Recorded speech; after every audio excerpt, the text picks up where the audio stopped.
Hello, everybody. I'd like to say hello to Mike Sampson, who's in here first. Then Sunflower, Jason Lamb. You know this river. You know the river. I don't think I have to introduce you to this place. But those of you in chat that don't know this river, this is a Kaskaskia River. And this holds, as Jason Lamb can attest, holds some giants in here. I'm going to get one rod untangled, and I'll be right back with you.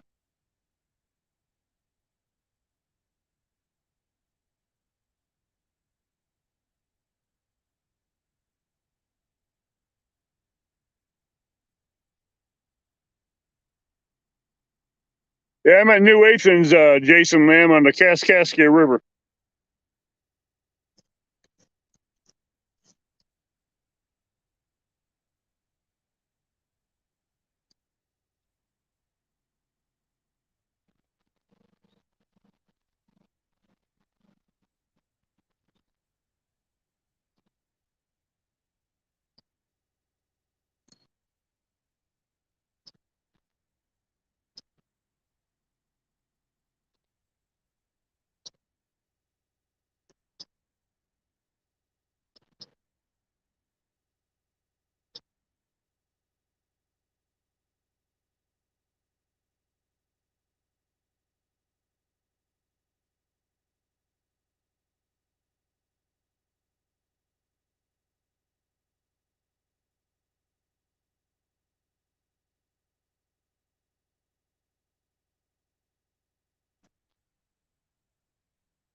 I'll be right back. I got to get another hook so I can retie the rig.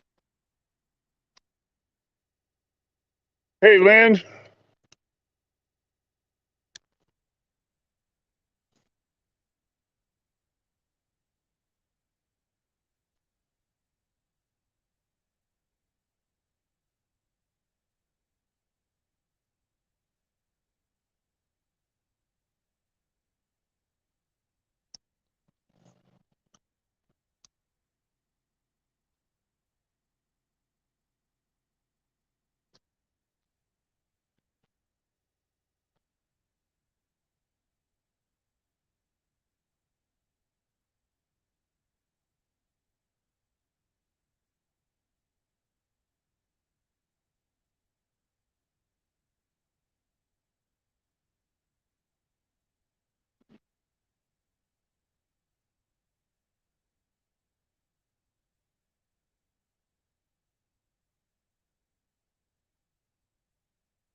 Hey, Palmetto Cats, how you doing, bud? I'm fixing a ride, and I'll be right back with you.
All right, let me scroll back and see what I missed.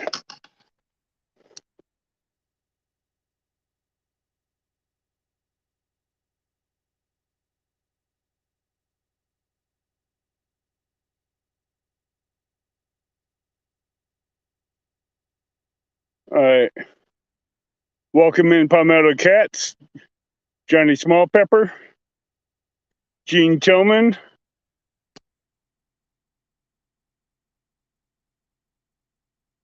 hello, Mike Sampe again, Uncle Lou, Jefferson Einstein,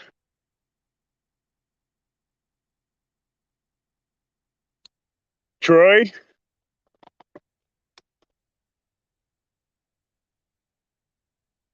This is the Kaskaskia River. I will be turning lights on here in a little bit when it gets a little bit darker. Yeah, it's like Troy can't drive with a lick too.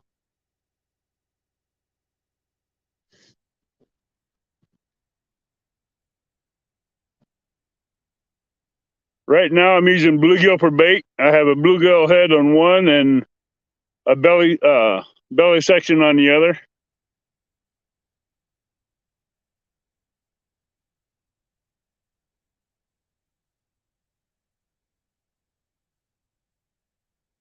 I have a Carolina rig on a rod on the right.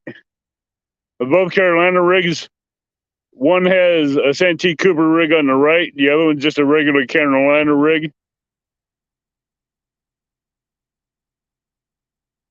I got a good sized head chunk on the one on the right, and they both got good sized chunks. I got a body chunk on the left rod,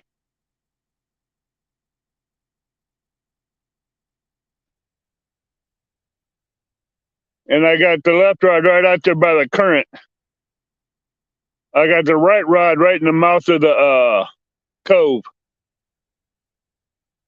Hi, Eddie Gross.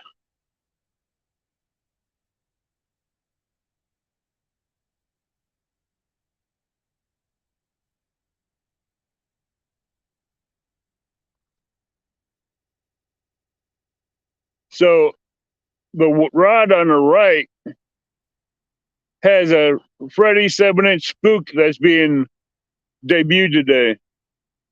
Hey, Solo Texas Adventure, Ricky.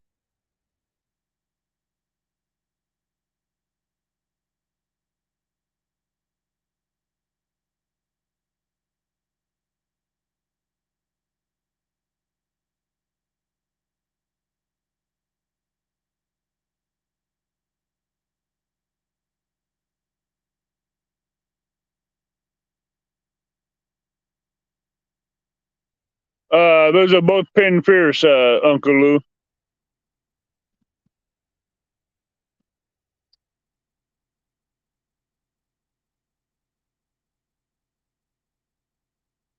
I got the mouth of the cove covered with one rod, and I got the current seam pegged with the other.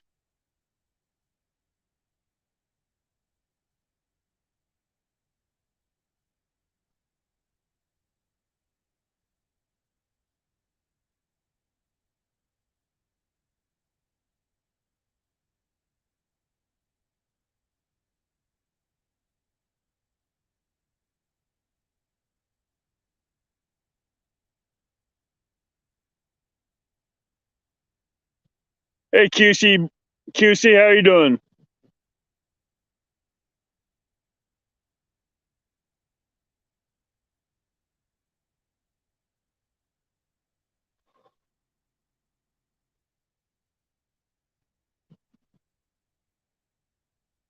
I've seen 9 trees go down this river already in the last 2 hours. Full-size trees.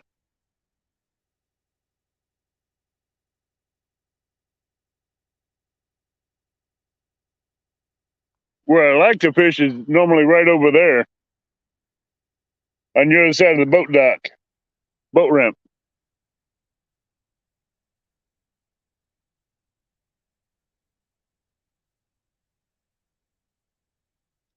On this river, none, but went and caught 7 bluegill earlier.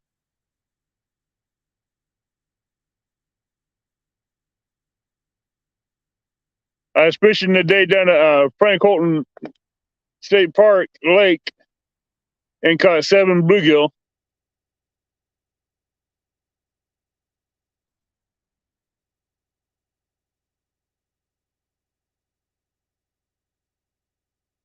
I forgot to bring my shad that I had in the freezer in the skipjack, but I'm just going to use bluegill tonight.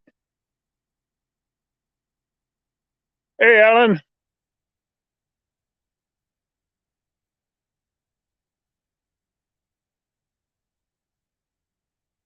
Yeah, those are good bait-sized bluegill. Gets a little bit darker, I'll put a live one on the hook.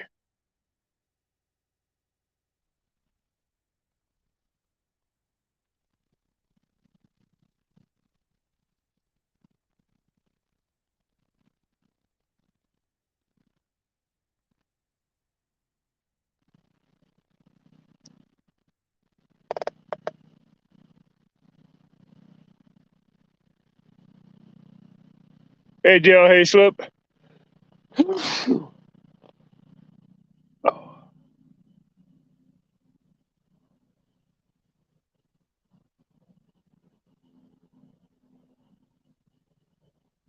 But this cove to the right, actually where the marina is a real good known place for flatheads to hang out.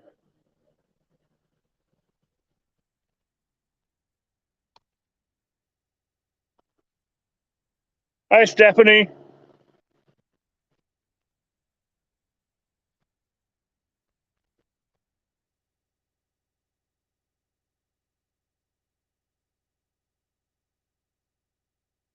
Oh, I got someone to come help me read chat.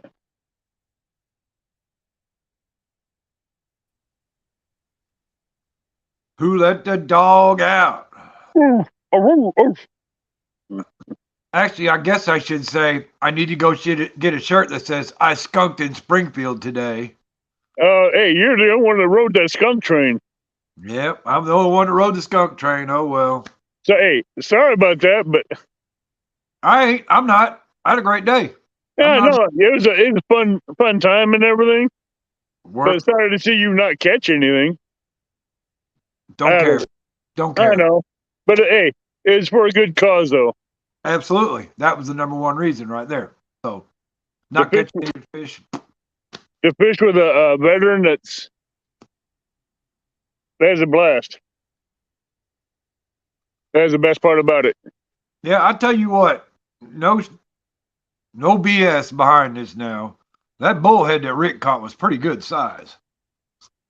I know They, some flatheads on this river that I'm sure you do, but that was a pretty good sized bullhead. yeah, but I know a couple flatheads in this river that take him out. I wouldn't doubt that, but man, him and I were standing there looking at it thinking, because that bullhead had spots on him, it was kind of mottled, and we were going, is that a little baby flat? But the head just was not right. No, it was a yellow belly on it, so it was a bullhead. Yeah. I could tell it was a baby bullhead because it still had the spots on him. Yeah, because those spots made it look like it had mottled, camouflage type body on it. Right. So, and him and I are just kind of going, man. You could tell by the tail that it was a bullhead.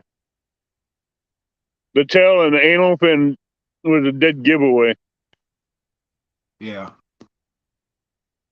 But I know a few flatheads that take a shot at him. Whew, I know boy. a couple blues over here in this river that take a shot at him. Been a long day. I need me some coffee. Whew. I haven't even been home yet. All right, check this out. We left the lake. Me and Rick Hey, got on the butterflies, highway. welcome in. Me and Rick got on the highway, headed for 72. Now he's going to go 72 west. I'm going 72 east. All right. As soon as I get on 72 east, bam, traffic jam. 2 accidents on the highway before I can even get out of Springfield. I was in Springfield for an hour trying to get out of Springfield. I know how that goes. I was like, man, these people around here can't drive.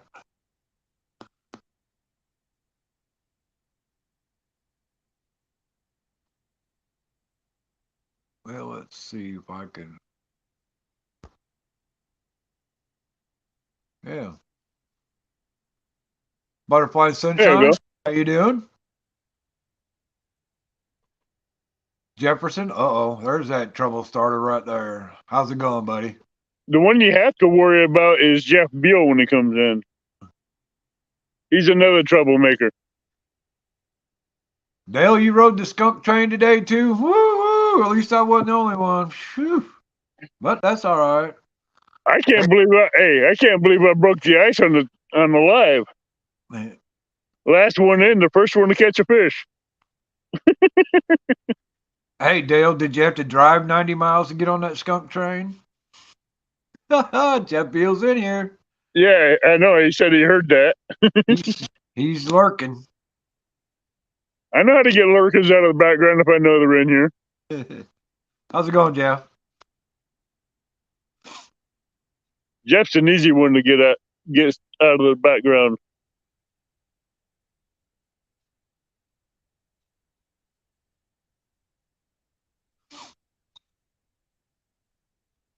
Yeah, with the fish on this river, I don't have to worry about taps. They hit these hooks. They'll bend those rods. Literally bend them. Oh, where'd it go? Oh, I'm still here. I just went to my icon so I can read chat. Okay. So I won't be poking people in the eye on my screen. Ow! Yeah, that would be no fun. Well, Jeff, he just said you can't fish with a lick, Abbott. Better I know call. Jeff can't. Better call 1-800-RENT-A-FISH. Sounds like a fish off to me. Nah, I don't need rent-a-fish. I got the Kaskaskia on my side. Shirley T, how's it going? How you doing, Shirley? Everyone, please keep Robin in your thoughts and prayers right now. She's not feeling well, and she sounded really bad when I talked to her on the phone earlier.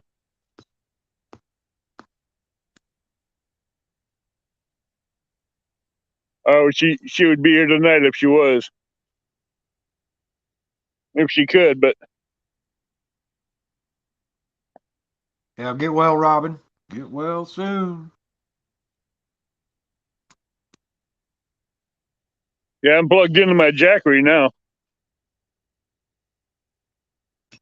I had my phone plugged in my little solar pack all day, and it held up just fine. Oh, my inverter was doing good till the battery went dead. Car battery. My phone was being charged real good until I checked the battery power until my phone died. Then I knew the battery died. It was hooked to the inverter, so I swapped it out with the one on the truck and left it run for a while. That's why I like having two car batteries. Just swap them out. One gets charged, and use the other one.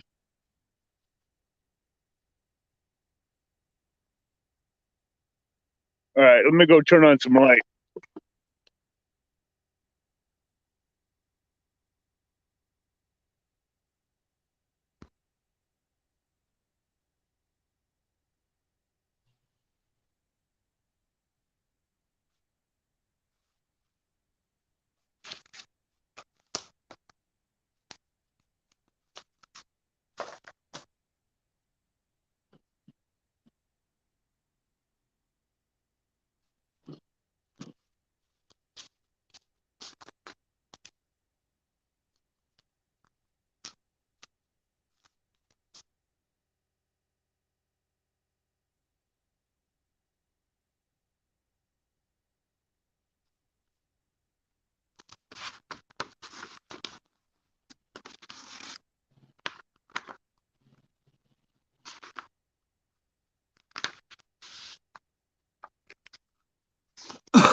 I'm glad I got that light way behind me. That'd be blinding. Are you sitting on the end of your truck, or was that a John Parker fart? No, that was a leather seat. Oh, one of them little squishy seats? Yeah. Hey, laughing cats. It's like one of those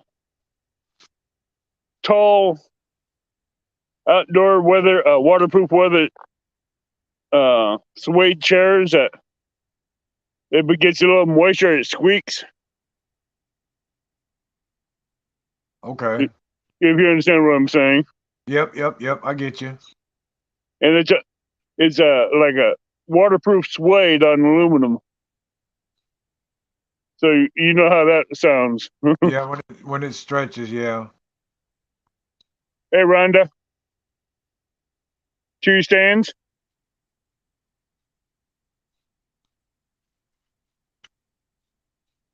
Thanks, 2 stands. I like to be able to catch a 50-pounder out of here right now, but it's kind of. Oh, I know the fish are moving. I see the activity in the water. So I know the bait's moving, so I know the cats are moving. Hey, Two Stands can teach you a lesson now. Hey, your boy Troy. He caught 2 trifectas this week. Alvin, Simon, Theodore.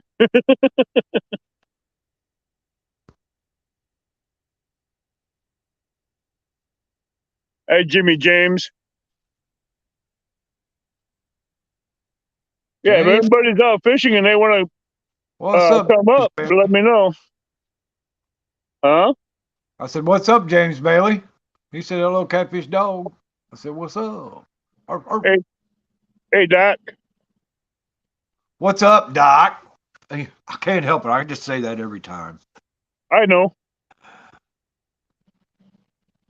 It's one of those sayings you cannot resist. Take down catfishing. What's up? Hey, Kenneth. I missed what Stan said. Oh, thanks, Catfish Dog. You know, it's kind of funny, really, because in that commercial, I said he got the $222 package, which was 2 channel cats, 2 blues, and 2 flatties. And in one night, he caught a channel, a blue, and a flatty. And the next night, he caught a channel, and a blue, and a flatty. So 1-800-RED-FISH delivered on that one. Yeah, you make it where Bigfoot can't be found. Okay. Oh, hey, nobody can find Bigfoot. Come on now. It ain't just 1-800-RED-FISH. Why do you think all them shows are always on? Oh, and at the end, they go, well, we think we may have seen him, but we're not quite sure. I know. I'm just giving you a little grief. I pick on everybody. Thomas, you come up if you want.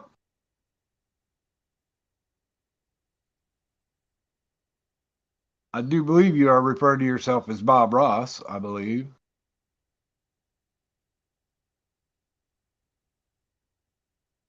I'm trying to figure out how I can get that in chat. Hey, you can send that in chat, can't you? The link I gave you?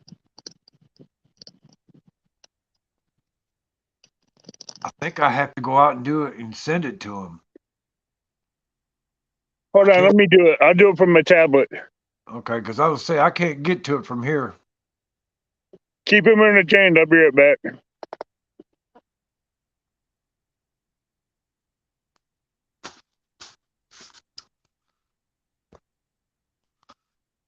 All righty then. News flash. Kentucky shakes John Parker's hand at CatCon. Oh well, it looks like it's horse racing for you this year. This news flash was brought to you by 1-800-RENT-A-FISH. You got a live show, you got a 1v1, or you got a tournament coming up, call 1-800-RENT-A-FISH for a successful show. Let's go to the endorsements. Dominic Holland says, when Tanya is stomping a mud hole in me, I have to call 1-800-RENT-A-FISH for help. Cody 3+1 says, to get out of housework, I always call 1-800-RENT-A-FISH. Lee Evans says, thanks to 1-800-RENT-A-FISH, I'll never have to wear makeup again. Ryan Mort says, when the show starts to be a snore fest, I call 1-800-RENT-A-FISH. Hagen Grubb says, I'm a long-standing customer of 1-800-RENT-A-FISH. That's 1-800-RENT-A-FISH for all your fishing needs. And now, back to Avid Skunk.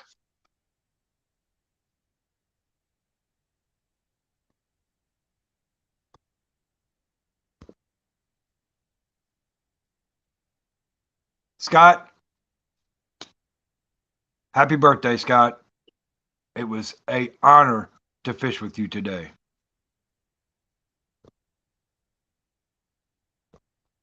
That's something I won't forget for a long time.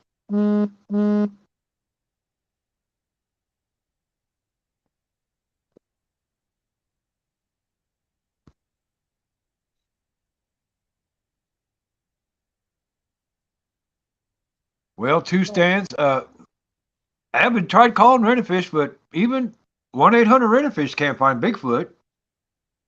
I mean, nobody can. He's too well camouflaged. Yeah, I hide too well. Hey, Teresa, how's it going?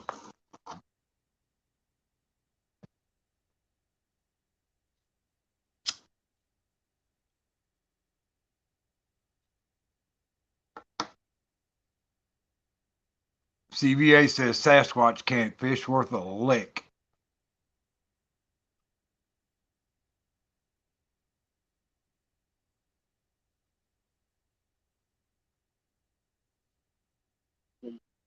Jeff, you think maybe he's scarred?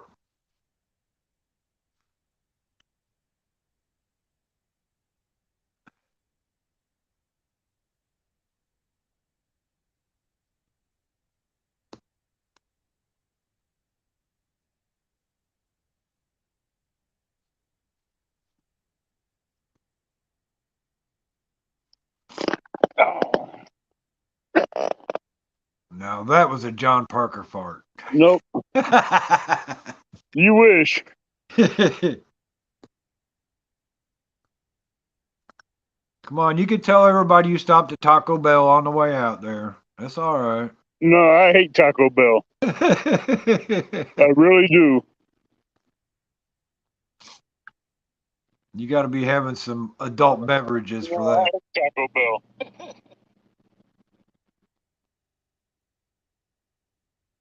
All right, this is for Thomas in chat.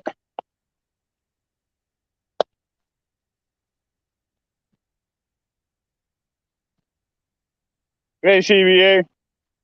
Hi, Yogi. Scott, how you doing? Again, happy birthday, Scott. Just remember next year, 1 month.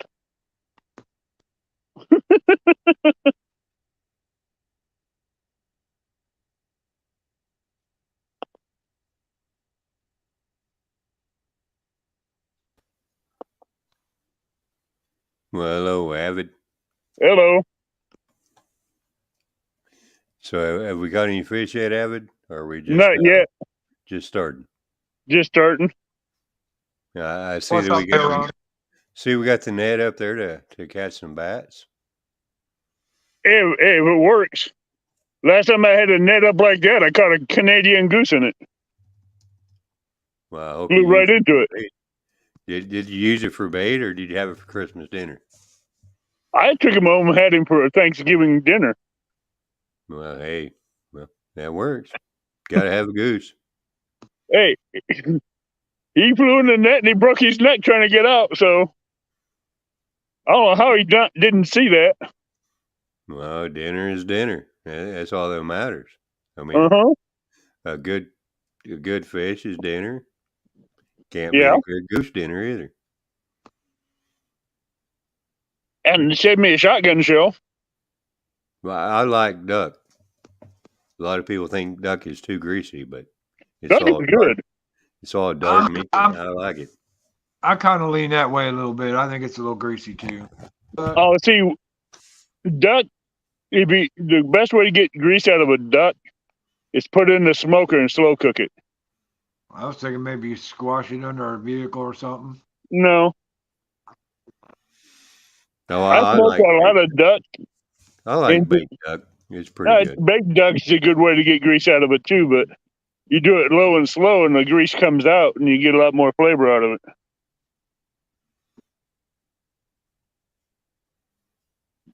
Ducks and geese and a lot of your game animals, if you cook them slow, you get a lot of fatty grease breakdown in them and make them more tender and juicy. Butterflies and Sunshine says, I like the way you think, Avid. 1 month birthdays and 2 thumbs down for Taco Bell. I like that one.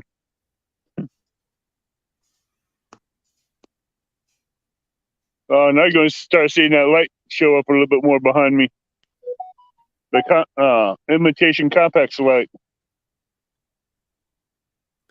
Fishing with Jeff Bill said he tried duck at a Thai restaurant. It was really good. Yeah, see, the Thai restaurants, I learned from them that if you cook the duck slowly, you'll get a lot of that grease out of it.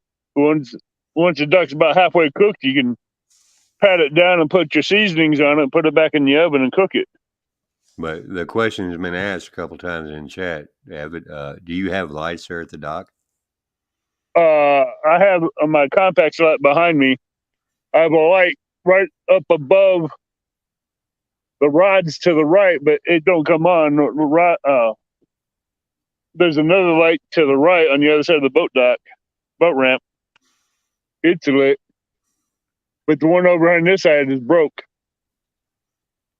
Because right now I can see your net and 2 rods. So right now we're good.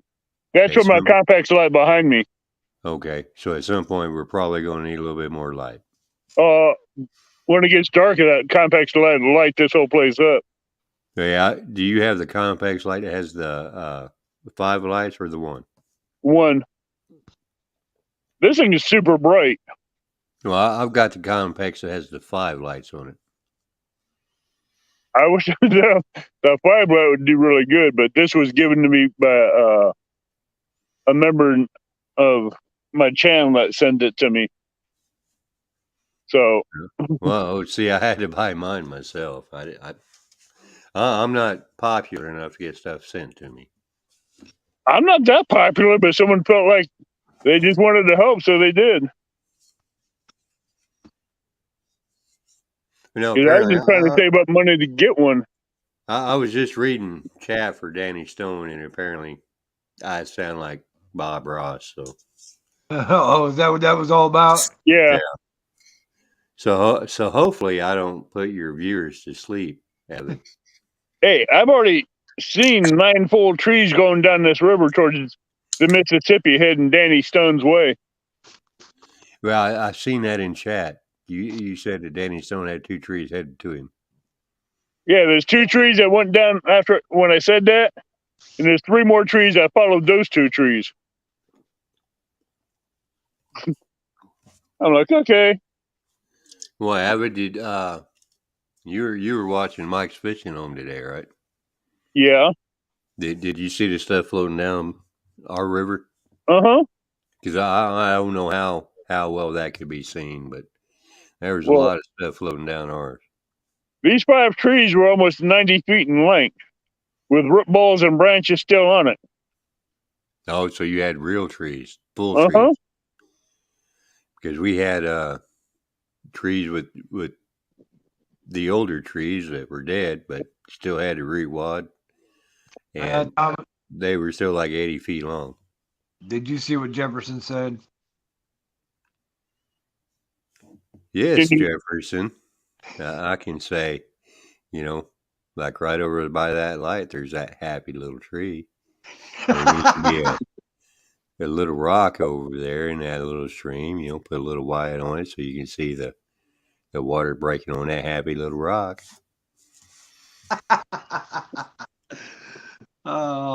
There are no mistakes, just happy little accidents. I tell you what, I don't know if you can see that little dock over there. Where the light is? Yeah, just the one that's silhouetted out in the river by itself. Yeah. That's how high this river is. Well, Jefferson, I'm glad I met your approval. And looks like Ogie 73 agrees.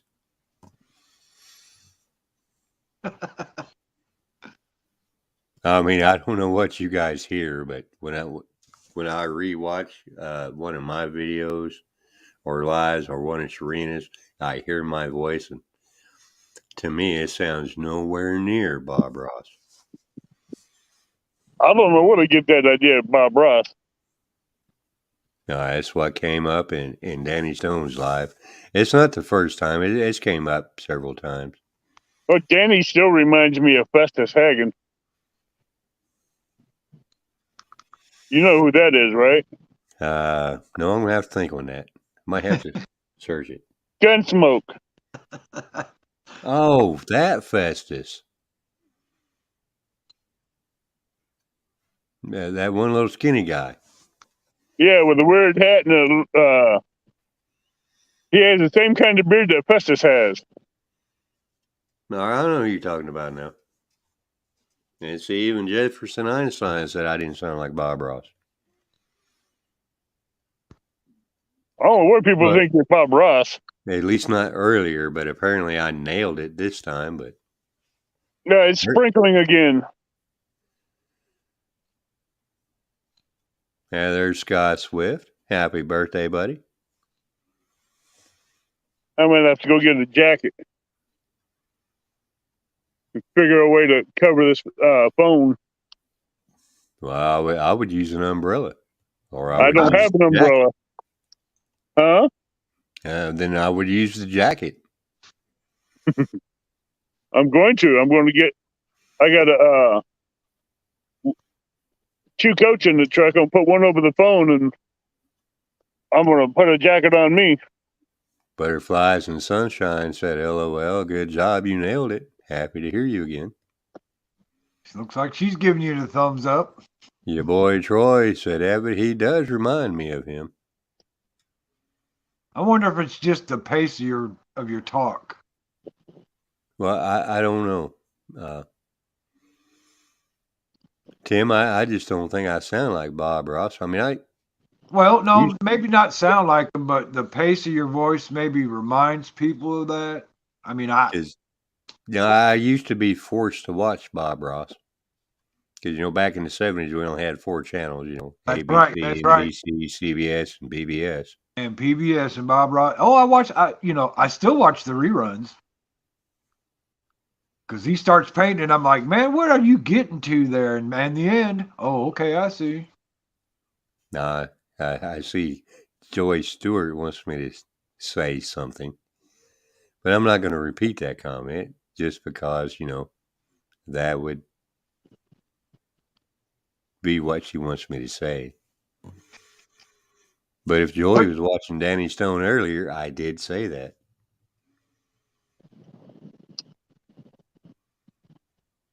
So maybe that should be my signature sign off on my lives and videos. You guys can still see the polls, right? Yes, we can see the polls, Abbott, and the net. Or how about when you catch a fish this year, Thomas? Well, there are no mistakes. Just happy. I got Well, now, Tim, that would be an accident because Shereen and I discovered that I only caught 5 fish last year. Hi, Joy.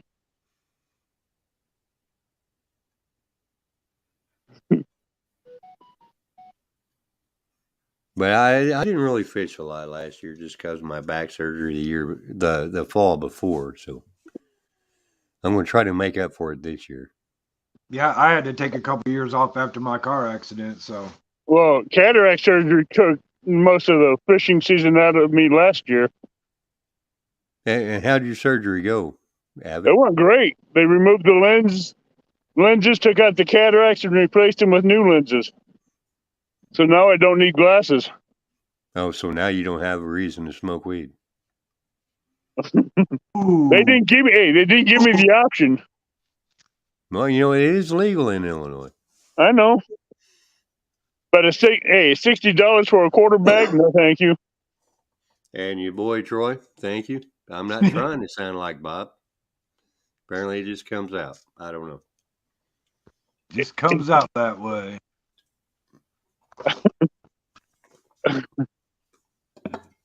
I was raised on Bob Ross, and you do have a familiar sound to him. River Rat 3030 said, hello, everyone. What's going on? Hey, River Rat. Hey, River Rat, what's going on, buddy? Hey, I think River Rat's going to have to be banned from giveaways on Serena's channel. Well, I told him the other day if that new reel is giving him any trouble, just send it my way. I'll teach it some manners. That's awful nice of you, Tim. Well, I got to help friends out, Right. I mean, what are friends for? Absolutely. Because he was in Serena's live the other night, and I think he won 2 sticker giveaways. Not again. Again. Yeah, I'd have been in here when I did the members giveaway. Martin won 2 of mine. He won 2 of NJ's, and he won 1 of someone else's. And I'm like, Martin, you need to go play the lottery.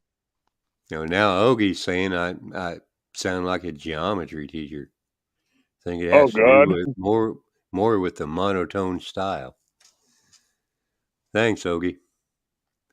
I hope I bring back bad memories of your geometry teacher. Hey, I hated my math teacher. Thomas, if you got that monotone style, do us a Tom Bodette commercial. Do some what?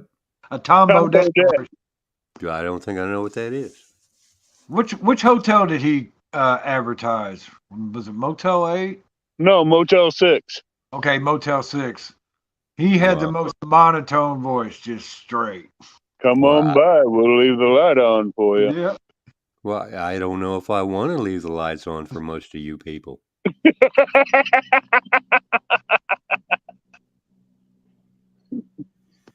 Because growing up in the 70s, if we left the porch light on, where I grew up, that meant, hey, we're up. Go ahead and stop by. Yeah, my mom would leave on the porch light, and I'd go out to the porch and I'd unscrew the light bulb. And if the light was off, that meant don't even think about stopping. We're in bed. We don't want company. But if the porch light was on, that meant, hey, yeah, we're up. Come on, stop by if you want to.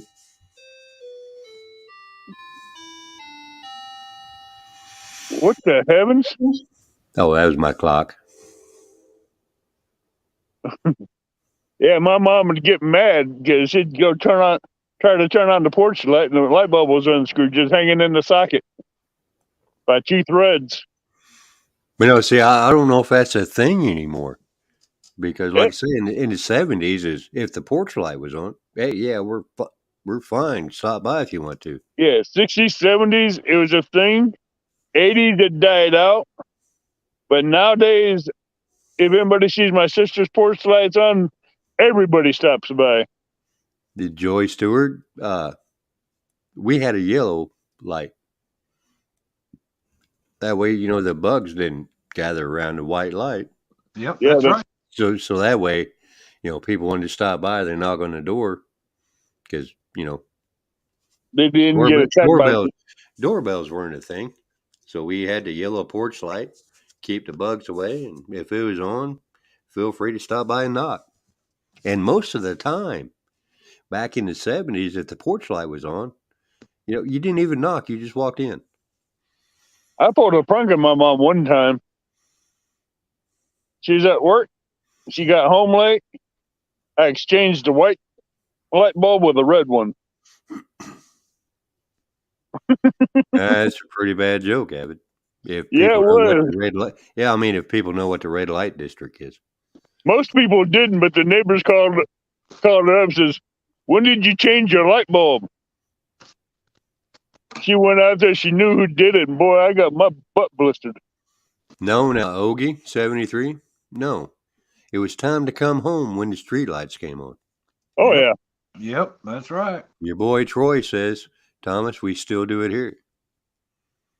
Now, see, that's where I have, maybe it's a cultural thing, I don't know, but, Sharina always likes to have the porch light on. I don't want it on after a certain hour. But yeah, because you don't want people stopping by. Well, see, I don't know if people understand that's what it means. Nowadays, it means you're home. Right. But if you turn off the light and you leave, hey, Robin. But see, if we leave, she wants to have the porch light on so, we can see when we come back home. And yeah, but it's also a good security thing, too, because it lets people know you're home. But no, I don't like, I really don't like lights at all. I mean, I'd much rather sit in the living room and watch TV. I don't blame you. Lights off. Let me see if I can move that telescopic light closer. And see, your boy Troy says, I have to leave the porch light on so people will come and see me at night. I can leave the house after the street lights come on. Ogie 73 said, Thomas, we only had 2 street lights on our road. So we didn't really see them. Well, I grew up in this town that I live in now. From 75 to 80. Street lights came on. I knew, oh crap, I'm late. Well, the little town I was raised up in, the street lights were every 4 or 5 blocks away. So when those things came on, and we were in the middle of them, we couldn't see them on, so we just kept playing until our mom yelled at the door. Well, see, here's good night, the thing. Scott. Good night, Joy. Make sure to Good turn night, off the Joy. porch light. Good night. Good night, you guys. Scott, remember, next year, 1 month birthday. Here's the thing. If you're out where you can't see no street lights, if you're playing baseball and you can't see the pitch coming in, it's time to go home. If you're playing football and you can't see the pass, it's time to go home. But see, what we're doing, we're playing hide and seek. And hide and seek turned into scaring the daylights out of the girls that are walking down the street. So you started that spooky stuff at an early age then, huh? Uh-huh. So, like, is it a thing now that kids don't know street lights come on? You're late. Oh. You should have been home 5 minutes ago. No. They don't know that. Nowadays, they don't know because they're always on the Xbox or video game playing it 36 hours a day. Because, I mean, Avid, Tim, I believe the three of us are about the same age, early 50s. I'm a little bit older than early 50s, but I guess that makes you the puppy then, Thomas. Dang it. Yeah, I'm good with that. Okay. But, I grew up in the 70s too. So when you say growing up in the 70s, you and Avid were born in the 60s. yeah. And, I was born in late 70s, so I grew up in the 70s. But, in the 70s, kids today don't do the same things that we did in the 70s. Nope. Right. Nope. We used to go out in the middle of a field and get pallets and build forts and stuff like that, In the 60s and 70s, stuff. Street lights came on. I went outside to play. No, see, for me, street lights came on. That meant I was 5 minutes late getting home. And when I went outside to play overnight, I was wearing all black. But see, in the 70s, I wasn't even a teenager yet. So, you had a little bit different rules than I did. Well, my mom worked nights, and she slept during the day, so I got a free run of the house, so I could do whatever I wanted. But my brothers stayed in the house. I went outside and scared the neighborhood girls. And your boy Troy said kids don't go outside anymore. Butterflies Sunshine said, now in most cases there are no rules, no consequences. Yeah, there isn't. And I agree with that statement. Let me adjust this light. Yeah, I can't fault that statement, really, none. There aren't. Donald Long said he was born in late 50. I don't know if he means late 50s or late 1950. And it meant the same thing back then, but, whether it's late 1950 or late 50s, it still means the same thing. I could get up at 6 a.m., eat breakfast, jump on my bicycle, and be gone all day. As long as I was home before the streetlights came on, I was good, whether I was 5 or 10. My parents didn't always know where I was at, but my parents always knew where I was at because, that old saying, it takes a village to raise a child. Everybody in town knew who I was. They knew who my parents were. If I was doing something wrong, well, if they caught me, I could get a spanking by a stranger, and they would send me home. They would call my parents, and my parents would knew about it before I got home, and I got a spanking when I got home. There's some true double trouble there. If one of my relatives, one of my aunts or uncles, if I was at their house and I got a spanking there, they would send me home, and they would call my parents while I was on my way home on my bicycle, and I knew as soon as I got home, I would get a spanking. Double jeopardy didn't exist then for a child. Nope.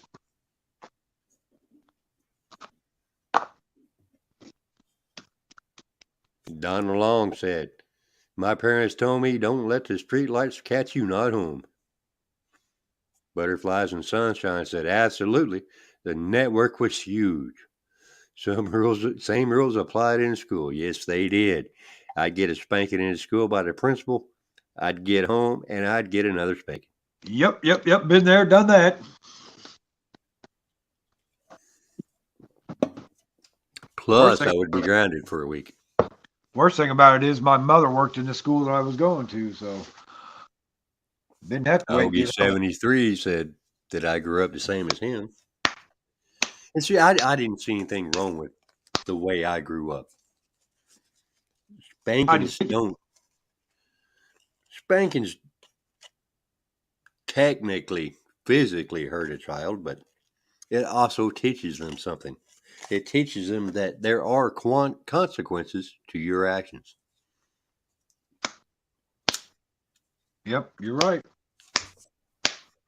And now it's all, if you spank your child, well, you go to jail because you spanked your child. Or your child takes you to court. Right. For spanking them. Because even the Bible says, spare the rod, spoil the child.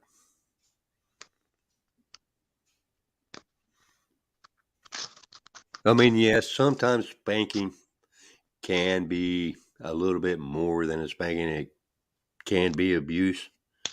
But, that's if you take it too far. Yep, there's a fine line. You're right. Yeah. Dink over stink. Gene says, it was the good old days. I'd get my butt whooped at school. Then for my sister when I got home, from my parents when they got home. Dang, they just had then from my sister. Oh. So Gene would get a spanking at school, then his sister was spanking, then his parents would spank him after that. So yeah, right. That's the way it worked. Yeah, it did. I hated that. But you knew if you got a spanking in school, you had at least one more coming. Oh yeah, you had more than one. And heaven forbid a grandparent had to spank you. My grandmother would spank me, then my sister would spank me, then my mom would spank me. Hated that.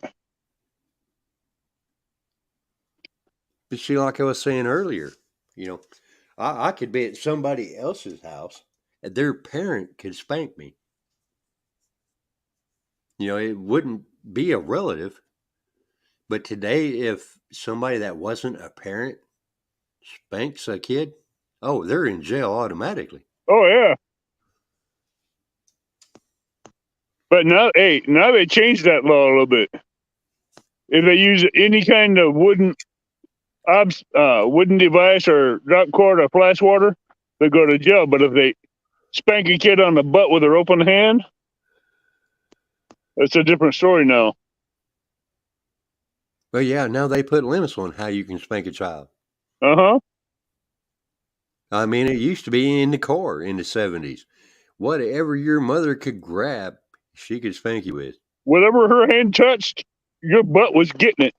Dude, I tell you what, I hated Hot Wheels track. Oh, my Lord. Hot Wheels track, razor straps, willow branches. Oh, yes, willow branches. Yeah. Oh, yeah. Damn. She'd stand 3 feet away from your bare butt and just crack that thing like a bullwhip. Your boy Troy said the last time my child said they was going to call in on me for spanking them, I handed them the phone, took off my belt, and said they better hurry up and get here. That's the way it works now, Troy. Yeah. Butterflies and Sunshine said, Dink over stink, that's why they're called the good old days. Oh, yeah, don't make Grandma have to take her slipper off. 60s, 70s, and part of the 80s were the good days where your kids got spanked. And mid-80s, the 90s, and 2000s, kids went AWOL. And Ogie 73 said parents used to tell you to pick your own switch. And I have a problem with that, Ogie, because I would watch my cousins pick a dead-ass freaking stick. I would pick out the same stick. My parents would go get a good green one, cut it off the tree. And I'd watch my cousins get spanked with that dead little twig after my dad went and cut up a whole fresh stick French. off the dang tree. You sit there and watch him strip the bark off. It wasn't fair. No, you knew what was coming next. Right. Shirley, your it's parents it's tell not you your to go phone, pick out Shirley. your own switch, and they don't approve of the switch you picked, you know you're screwed. Exactly, Jesse. If you didn't eat what your mama made, you didn't made you to eat. You didn't eat at all. Exactly. Shirley, if you look real close, Avid's 3 rods right in the middle of that that darkness. She can't see him. There you go. There you go. We can at least see him. And outdoors addiction, Jesse, yeah, that clothes hanger hurt. Yeah, you backtalk to your mom and you got a mouthful of hand and you from the table and you're sliding across the floor to the wall behind you. Or it could have been that flip flop she was wearing. It just whatever was handy. Flip flop, whatever. And butterflies and sunshine is right. That's right, Ogie. But you didn't have to do it too often if you were a fast learner. You know, that's why that song came out. If you're going to be dumb, you got to be tough. Gotta be tough. Yeah, a boy named Sue. Steve Ransom, hello. Me as the son that kept pushing limits. And your boy Troy, that's right. You know, if you know you're getting a spanking when Dad gets home, and he don't get home for a couple hours, oh yeah, that's the worst. I got my mom one night. Because you know you're getting it, you just don't know when. She's out in the garden at 2:00 in the morning doing something, and I heard her. I snuck outside up behind her, and she stood up, and I just standing there watching her. She stood up, turned around, didn't see me there, and she about freaked out. She went back over that fence in that garden and right into the mud. Guess who got his butt spanked? Tell you what, butterflies, that's all my mom had to do was give us the look. We were much taller than she was in our teenage years, but the look was Well, hey, I was taller than my mom and my sister. But boy, Look, they didn't have no problem picking a switch and whipping my butt. okay, so who did you guys fear the most? Your dad or your mom? My mom. She had this thing about willow branches. I think I'd have to say it was my mom, and it was not because her whippings were worse. It just broke my heart for my mom to whoop me. Well, see, I could take a spanking from my dad because, you know, he had a 44-inch waist, but he would fold that belt over to where he had like 8 inches. He'd only get one cheek. My He mom, get one cheek, but he can work the other one too. no, he would only get to one cheek. But mom would just get dad's belt and fold it in half. Ooh. My mom couldn't aim. I mean, I love my mom to death, and she's passed away, but she could not aim for crap. You don't know where that belt was going to land. Back of your legs, your butt, your back. Well, she would just swing. Dad's belt was big enough; it would wrap around. So you know, it might get my butt cheek, but it might also get my stomach too. Yeah, and some make it whatever else is around there. Right. So I feared my mom spanking me more than I did my dad. Because I knew where my dad was going to hit me. I could prep for that. You know what I mean? I could prepare for that. With mom, she had no aim. That's the worst part. A mother with no aim with a willow branch. Well, that's the same as the belt, Evan, because, I mean, she hits you in one spot, and that's where you expect the second strike. But no, that's not where it's at. No. So on the third strike, you have no idea where it's going to land. So you're always jumping around, and that makes her aim worse. Makes it really bad. Steve Ransom said he feared his mom. Dad, I would look in eye to eye. Mom was toughest. butterflies and sunshine. I said, I'm really short. I always told my kids, I know that you're going to be bigger than me, but remember, I can always stand on a chair with a 2x4. Dang, she's brutal. Dink over Stinkford, his sister, but old man, 82-year-old principal, sure gave her a run for her money. Oh, yeah, the principals were mean. Oh yeah. Well, they had plenty of practice. And Jesse with Outdoors Addiction said, my dad would tell me to do things like chores while he was at work, and the times I forgot, he made sure I didn't forget again. Oh yeah. Donald Long said when Mom and Dad wasn't able to whip us anymore, they would take us to our aunt's house. Oh, hell. Oh, excuse me. Oh, heck. When I got around 15 years old, my mom started buying cases of beer, bringing them home, and she'd go to work overnight. She'd come home the next morning, look for the beer, and it was gone. Well, I got to sympathize with Donald Long. Cause, he's saying when Mom and Dad weren't able to whip them anymore, they'd take them to their aunt's house. Uh-huh. And that was the worst. So, oh, yeah, because now you're being driven somewhere to get a spanking. Oh yeah. That would suck.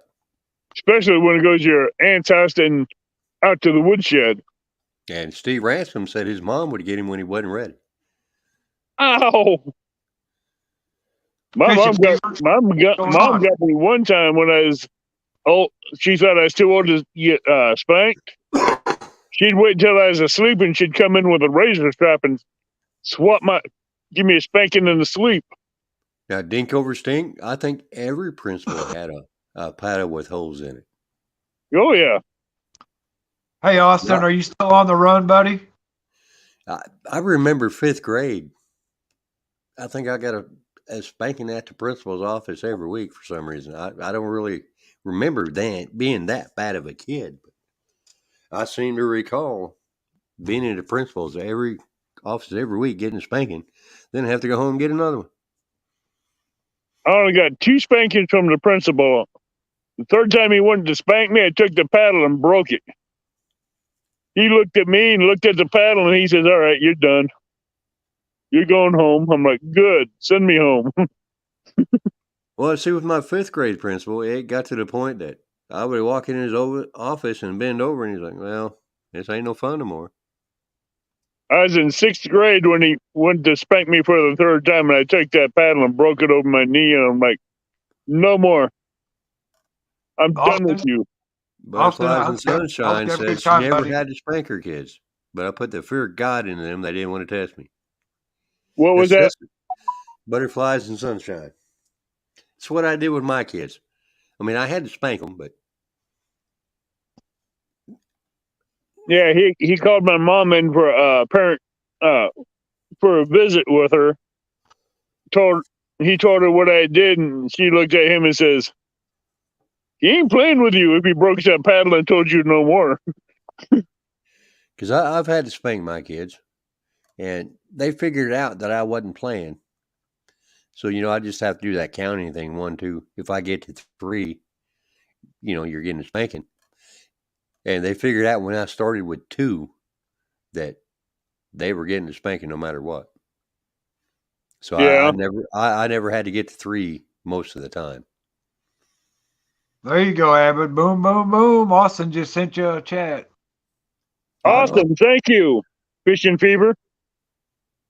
Hey, you have fun today. He's got the camper out. He's on the run right now. He just put a short out here a little while back, and luxury fishing, man, must be nice, boy.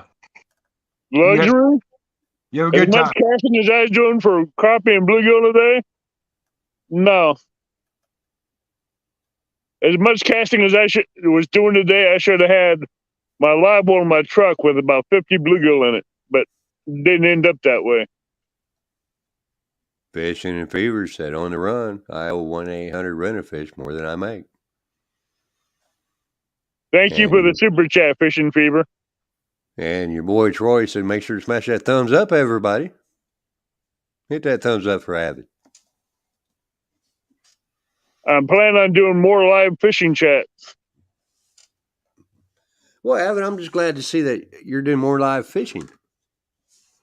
Hey, with the cataracts, it's hard to get. When I had real bad cataracts, going outside, it was a pain in the butt. Well, I can understand that.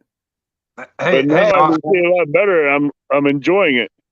hey, Austin. At least it ain't tent camping, so y'all have fun. What's wrong with tent camping? Well, he's got 3 kids. Oh, Joe never Ziegler mind. said, my mom would call Dad home from work. She couldn't catch us. We would get behind the kitchen table. And she couldn't get us. But when Dad got home, yeah, that gets way worse, doesn't it, Joe? Yeah, you wanted your mom to get you then.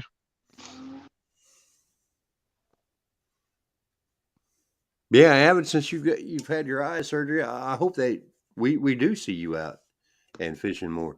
I can see tiny jig holes and thread them now, and I can see the holes and tie knots better. So I'm going to be out more. So Abbott, then you'll be able to see the beauty slay the beast. You'll be able to see that. No, I'm going to watch the beast slay the beauty. No, so you're not going to be watching the same tournament that everybody else is. No, because I have a few secrets up my sleeve.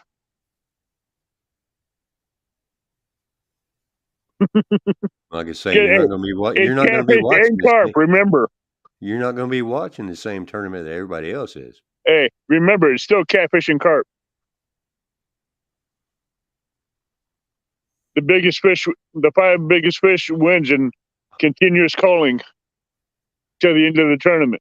Well, see, I don't know what the rules are. That's not my spot. But where's Riri at? She in bed? Probably. What time is it? Oh yeah, she's in bed. 10 after 8. Hey Johnny, what's going on, buddy? Hey, Johnny, I want to thank you for all you did today. We had a great time, and you was a great moderator, man. I appreciate it. There's the guy that's going to owe me a shiny new nickel. Peppers, you did an awesome job.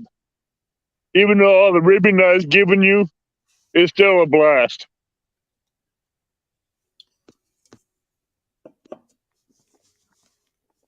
Because Johnny Small Pepper, I ordered some anchovies from Amazon. You see, I can do a bait fishing I can fish for bait at 2 different lakes close to my house. And I can get shad at one lake that's really good size. And I can get a lot of bluegills and shad at both lakes. That ain't a problem. So, Avid, how are you going to feel when you get beat by carp? Carp? I can catch carp. Austin, anytime you're fishing on the weekend, let me know, and I'll come up with you.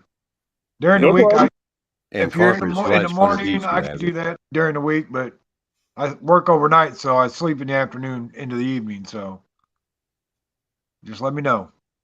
No problem. You're like me. I work Monday through Thursday night. Off Friday and off Sunday. Yeah, I'm Monday through Friday and off Saturday, Sunday, so. But when Austin's out fishing and while I'm on chat with him, we have a good time. Him and I see pretty eye to eye. And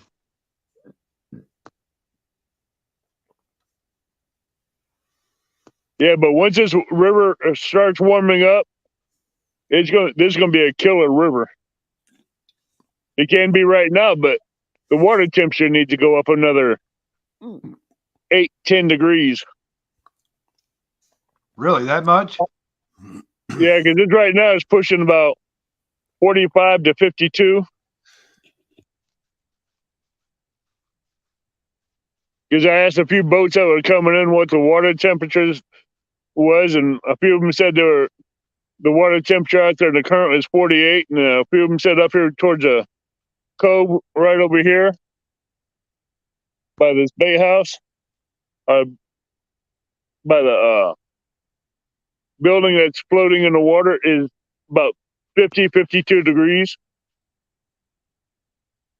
So if it gets another 8 to 10 degrees warmer, yeah, it's going to be good for flatheads and blues.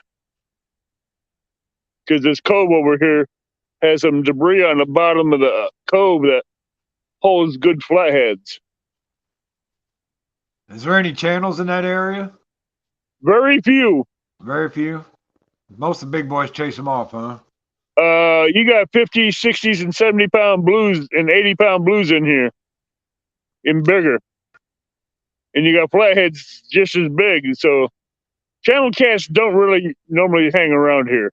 They either get chased off or ate, huh? Yeah, they become dinner. I caught one bullhead once and put him on a stringer because I was going to take him home and cook him. A 2-pound bullhead. Put him on a stringer, threw him on the bank in the water. Pulled him back up when I got ready to leave, and he's half eaten. Something ate half my bullhead. A ninja turtle? Huh? A ninja turtle? It wasn't a turtle bite. That was one solid clean bite right behind the dorsal fin. One solid clean bite. Chomp, right in half. All they left was a head and the guts. Took the best part of the fish away. Why are you moving your head so much? Because I'm trying to read chat at the same time. Well, put your lamp somewhere where it's on the rods and the net. I have 2 lamps. I got one behind me and I got my headlamp. Or just watch the rods because, you've got Tim and I here to read chat for you. Yeah, I know. It's just out of habit. I mean, that's kind of why we're here. I know, but hey, it's still out of habit that because normally when I do night fish it, no one's up at that time of night. Because, I mean, Johnny Small Pepper said, what do you think it was, Avid? That was a nice fish that just jumped. But that was an Asian carp. That's pretty good bait in the summertime, though. Yeah, if he was a little bit closer, I'd have thrown the cast net and got that damn thing. He looked like a good 5-pound Asian. I don't know why they're up this early right now trying to spawn, but it is what it is. So is the Kaskaskia? You're in a Kaskaskia tonight, right? Right. Is that going up right now, or what is it doing? It's on the rise. Since I've been here, it's came up about 2 feet. Wow, that's a lot. Even in I know our river's got another 6 feet to go up. Well, which is typical for this time of year. You got 2 dams north of me that have the gates wide open, and one the one I'm talking about, Tim. Yeah. The one north of Carlisle. Right. That one has its gates open. It's going into the Carlisle, and Carlisle has all 5 gates open, and they're pouring all down into here. And by tomorrow, it'll be up another, that ramp, the dock over there, it'll be up another 5 feet up higher than it is now. What's going on, Wendy? So this might be a foolish question, but I don't, not knowing the Kaskaskia, is that a flood-controlled river? Does it have dams and everything? It has a dam, has 2 dams in the north, and it has a Kaskaskia locking dam a quarter mile from the Mississippi, and that dam only has 1 gate. So that's pretty much a flood-controlled river? Where, yeah. Like where you're at now, it doesn't flood up over where you're at? Oh, it will. It'll go all the way up behind me into the parking lot. Yeah, because they'll open the gates at Carlisle and they'll open the gates at Shelbyville. And that 1 gate down there, Kaskaskia Locking Dam down there only has 1 gate. And they open that, they can't keep up with the other 2 dams. Okay. And that also has a lock, so they have to keep the locks open just to help keep the water flow down. And it's still not keeping up with the other 2 dams. See the Okay, well, Southern Sewn and Grown came in. Hey, Wendy. That little blonde girl that doesn't like me anymore came in. Hi, Ashley. Yeah, Evan knew who she was. 205 Wild Action came in. Say good luck out there, bro. I'm going to end up replacing these rods because the paint's fading on them. But see, our river, there are no dams on it. It's in no way flood controlled. So yeah, but the bad thing about those dams, Kaskaskia Dam down there, it's going to get screwed when them 5 trees hit it. It's going to cause a major flooding situation. Them trees try to go through that dam, it's going to block it up, and water's going to back up for all the way back up to Carlisle and flood the parking lots. well, Evan, mentally, I'm trying to picture where all these places are. Okay, I don't know. I don't know that I've been to Carlisle. Carlisle is a man-made lake, but it's a huge lake. I mean, it's Tim will tell you. Well, here, Thomas, I want to tell you, Carlisle is probably just about due directly west from where you guys live. You know where Rend Lake is, right, Thomas? Yes, I've been there. Serena and I have briefly fished it for about an hour because we went down to Cairo and we stopped and fished it on our way back one time. Rend Lake's Carlisle Lake is north. That's just off of 57, Interstate 57? Right. Yeah. Now, Carlisle is north of on 157. You go to 157 to, I think it's 113 to make that left. Yeah, about an hour up the road if you run into Carlisle. Don't give me road names, give me town names. It's a town named Carlisle. Well, yeah, but you're saying 113, 157. Yeah. I don't 113, 150, Highway 157 runs into 113. 113 takes you into Carlisle. Yeah, but I don't know those roads. I know town names. Yeah, if you Google Carlisle, you'll see the lake. And the lake record flathead out of is a 74-pound flathead. Because I know I-64 runs across southern Illinois to St. Louis. Right. I know I-57 runs north to south in Illinois. Right. Well, 157 will take you up to Carlisle, and they'll also take you up to the other lake. Shelbyville. It's not Shelbyville. I-57. I-57. Yeah, I-57 takes you up to both lakes. Yeah. Now, okay, Shelbyville. Where's that in relation to Rend Lake?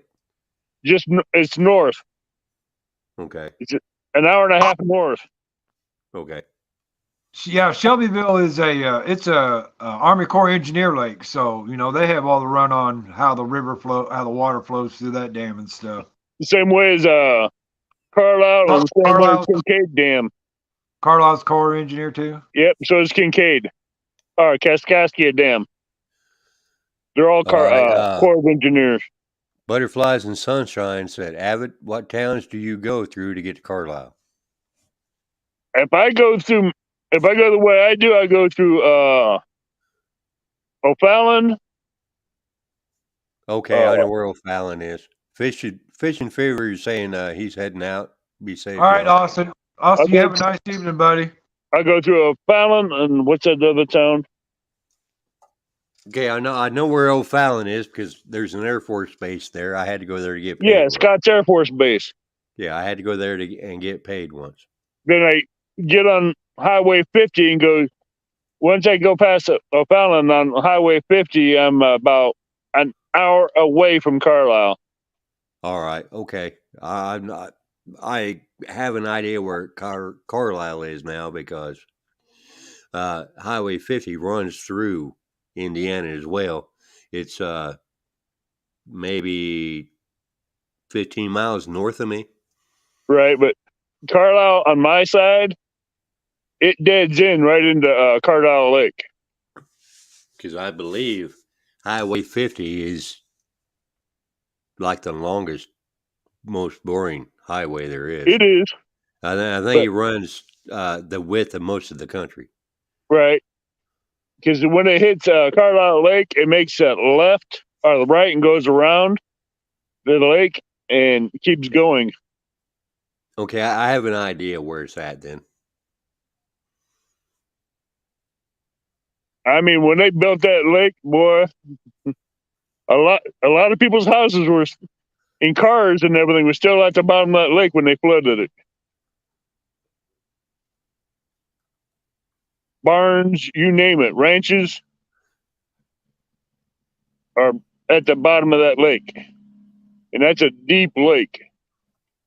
Well, that happened to a lot of places whenever they created the TVA, Tennessee Valley Authority. Yeah, Yeah.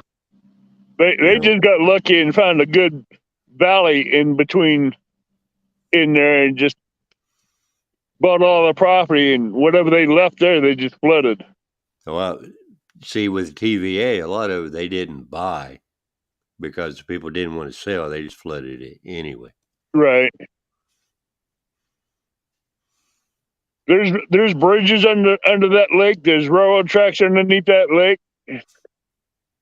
Which, if you listen to the Catfish Professor, that's a good place for flatheads and blues.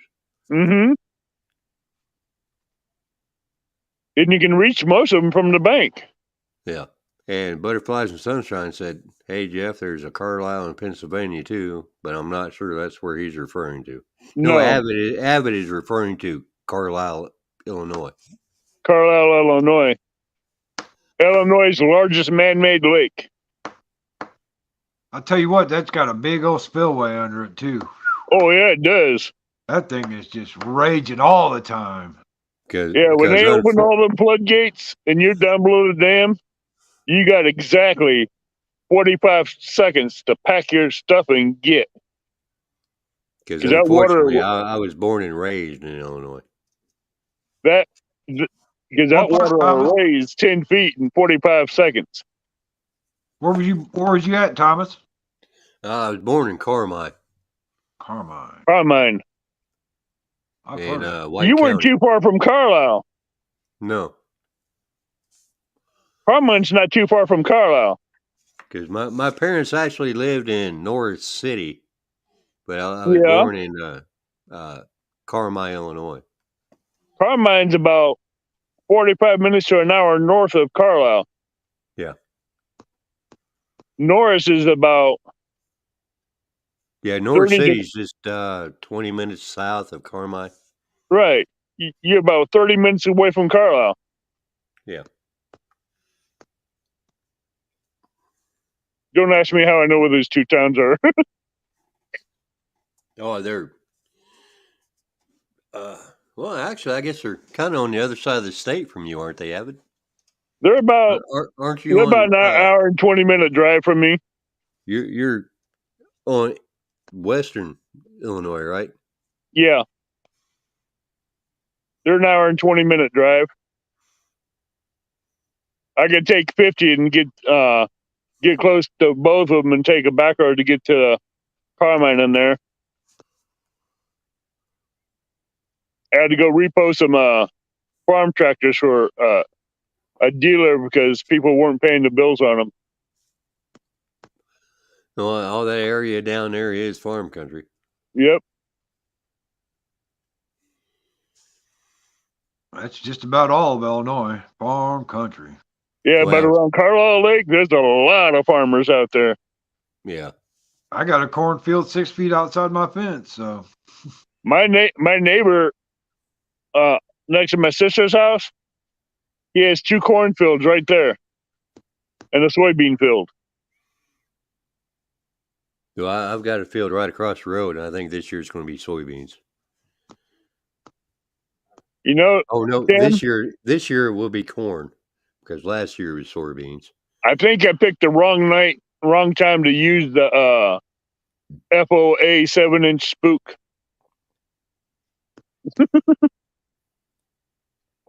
I didn't know FOA had anything but rods. He has a 7-inch spook too. Oh, does he?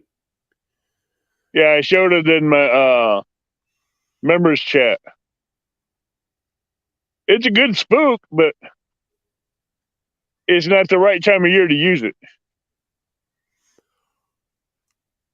Well, what color is it, Evan? It's a shad color or a skipjack color, black and gray.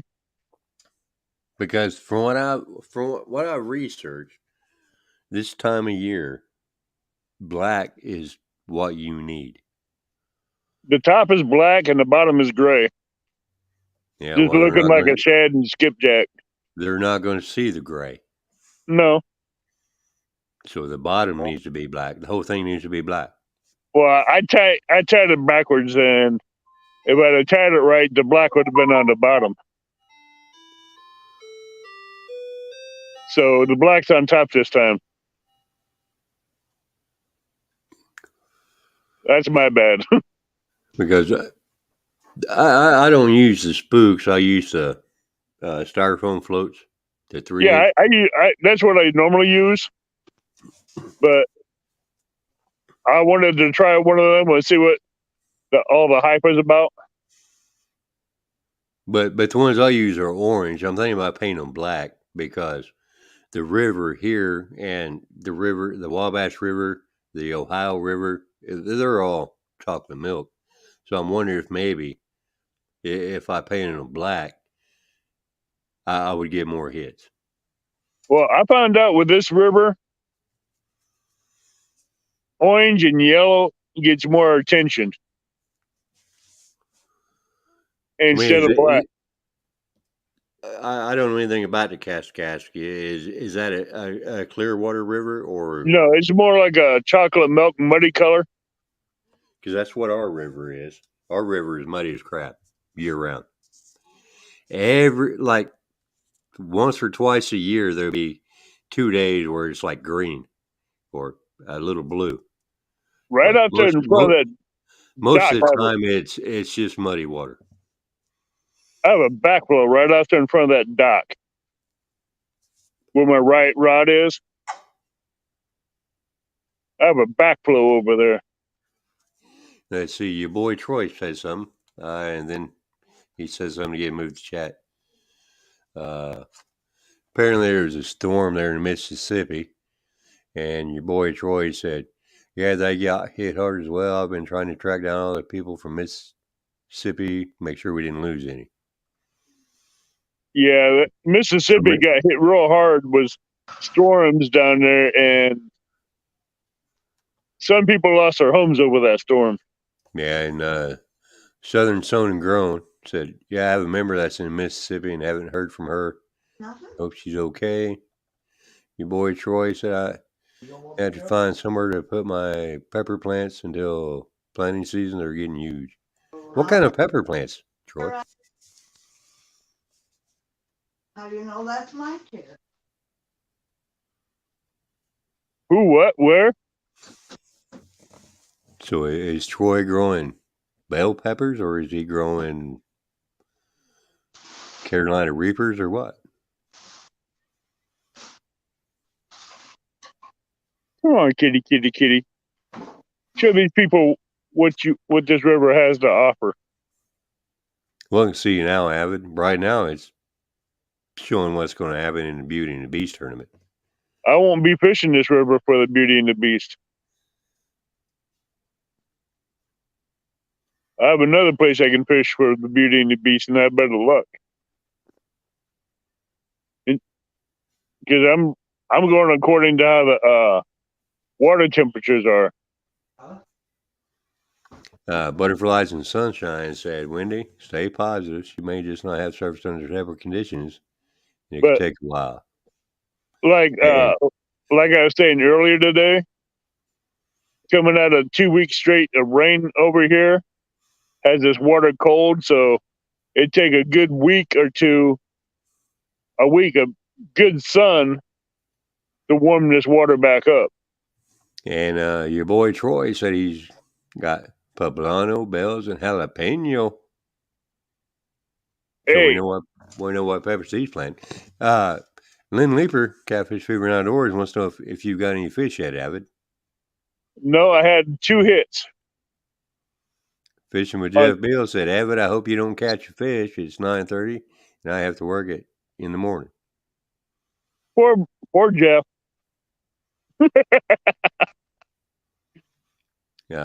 Lynn is saying water temperature is 35 degrees where he's at in Iowa. I'm thinking about putting a live bluegill on that right rod. Because I have cut baits on both rods right now. And your boy Troy said he started his peppers 3 weeks ago, and they're 9 inches tall. 9 inches tall?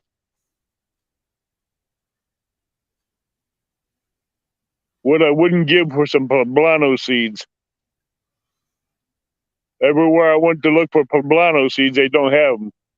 Well, maybe talk to Troy. Maybe he can hook you up. I bet you he planted every one he's had already. No, then he either has seeds or knows where to get them. Yeah. Southern Sown and Grown said she's growing green, yellow, red, and purple bells, jalapenos, chili, and some hots. I don't know what the hots are. They could be. I didn't know bell peppers came in purple. Yeah, they do. Southern Sown and Grown said, Abbott, I think I have some left. So maybe she has some poblano seeds she could hook you up with. That'd be nice.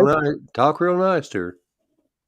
I'm always nice to her, even though I made teabag her in a hot tub sometimes. See, I knew you were going to say that.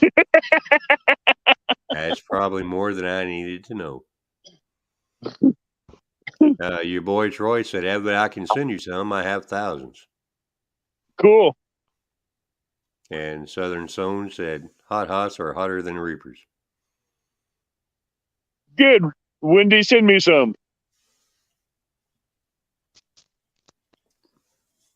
I need to make some more pepper spray. Now, see, I thought Southern Sown and Grown's name was Wendy, but I wasn't sure, so I didn't want to get the name wrong. Yeah, Wendy, if you have some hot, send me some of them so I can grow them and make me some pepper spray again. But she said, let me look real quick, Avid. Hot's cayenne and habanero. See, habanero, so I can make my pepper spray.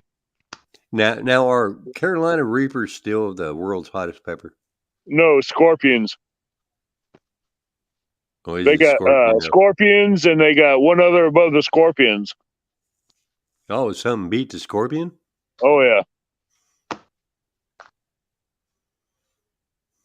And it's a little tiny round seed that looks like a little tiny cherry.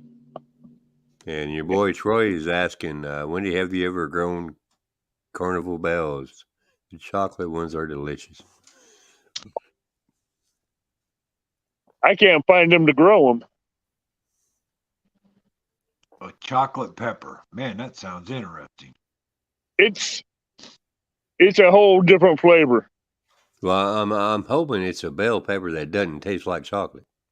Because it has a sweet taste, and it's not really a chocolate taste. It's a unique flavor to it. Because I like having red and green peppers in my chili. Well, this ain't a pepper you want to put in your chili. Well, I'm talking bell peppers. Right. But this chocolate pepper is a unique flavor all its own. It has a taste of a bell pepper, but it's somewhat sweet. It's hard to explain the texture of the taste. So Wendy said she's only got a few hots left. They came from Johnny, so if you want to get a hold of Johnny, I guess he might have some. I'll have to get a hold of him, see what he's got. But if there is a pepper hotter than a Carolina Reaper, I want to find it because I like hot sauce. Well, there's one little tiny one that's, like I said, looks like a little red berry, and you can't just eat the shell because you're gonna get seeds and all in one bite. And Avid, your boy Troy said, Avid, hit me up on Messenger and I will send you some seeds. All right. Southern Sown and Grown said, Golden Prima Tia.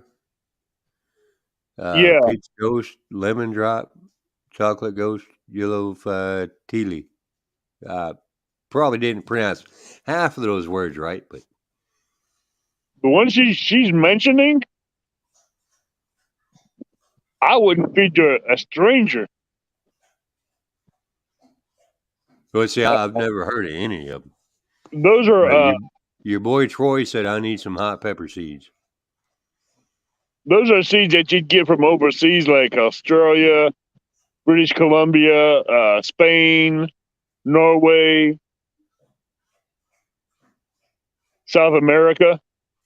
Southern Sown said that Primo Tallies, probably mispronounced that, or 2 million. I'm guessing that's on the Scoville scale. Scoville scale. Those are hot. I've not seen someone that can eat one of them and not last 5 minutes without drinking something. Well, see, I like getting hot sauce from I don't know if you've heard of this company, but Dave's Insanity Sauce. Yeah. That's where I get my hot sauce. And I think the last one I got was ghost pepper.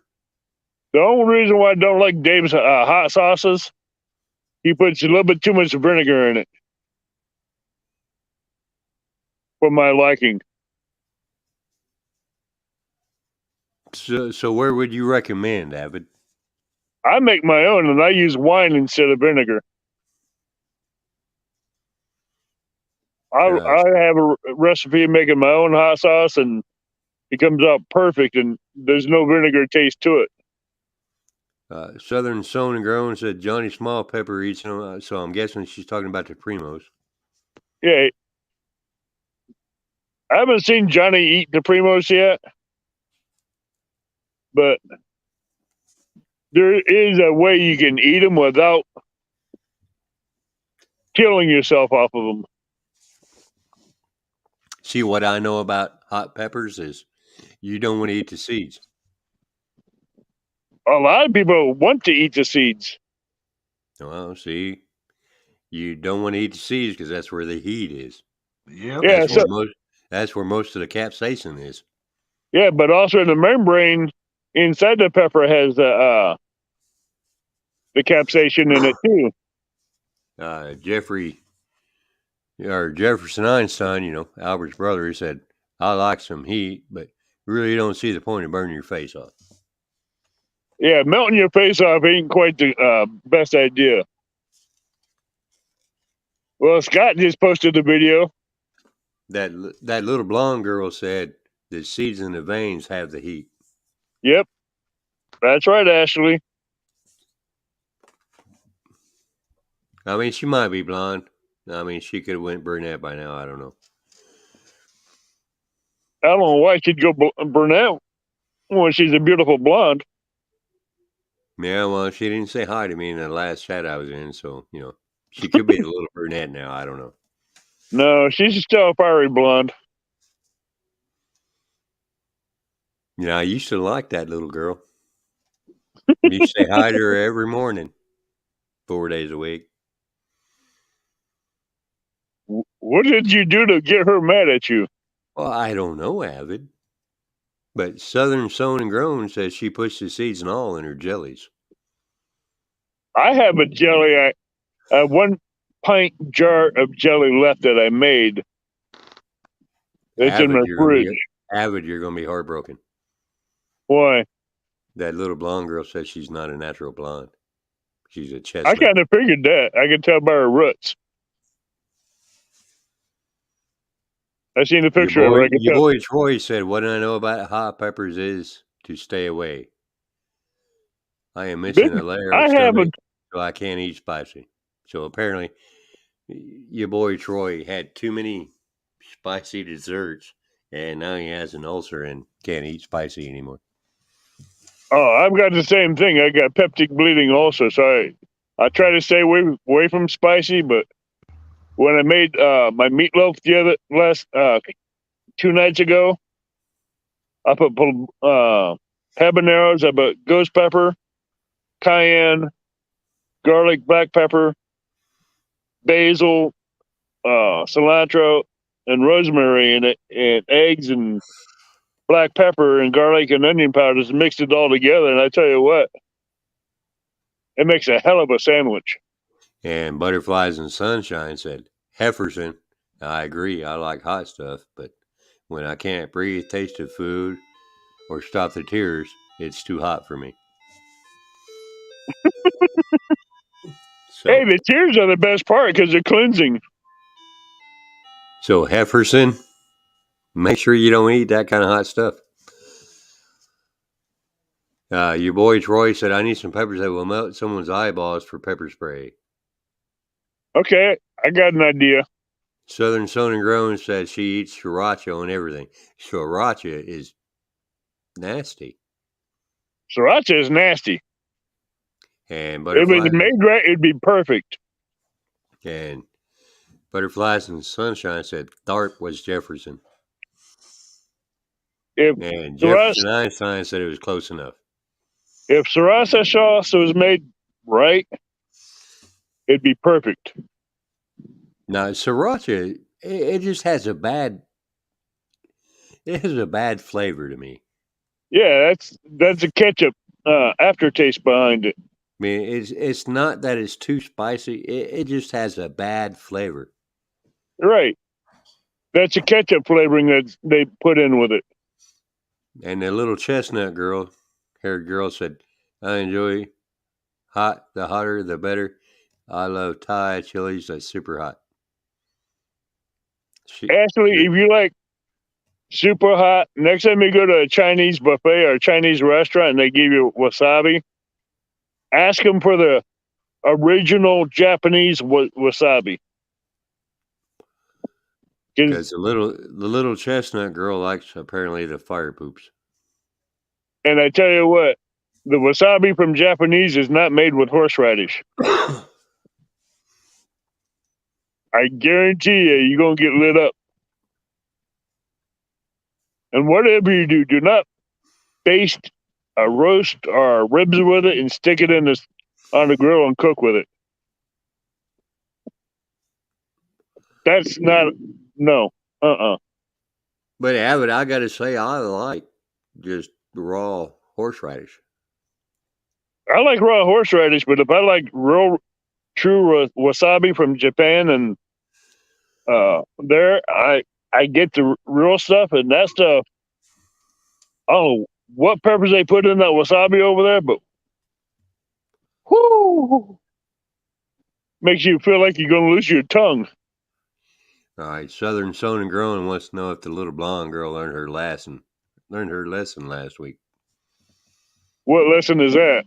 Well, I don't know, but the little blonde girl said she loves ghost and reaper and scorpion peppers. Ghost peppers. Oh, those are so good.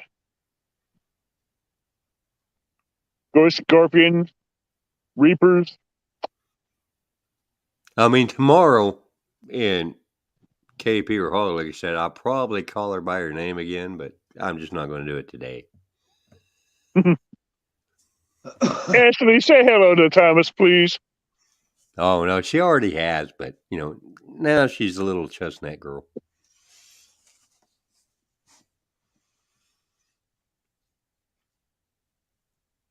But the little chestnut girl says, "Ha, no way, Wendy. Never. She's got an iron gut." Me and Ashley have a thing for hot stuff, but I have to be in the mood for them. And I don't do those hot tip challenges without eating something on my stomach first before I eat.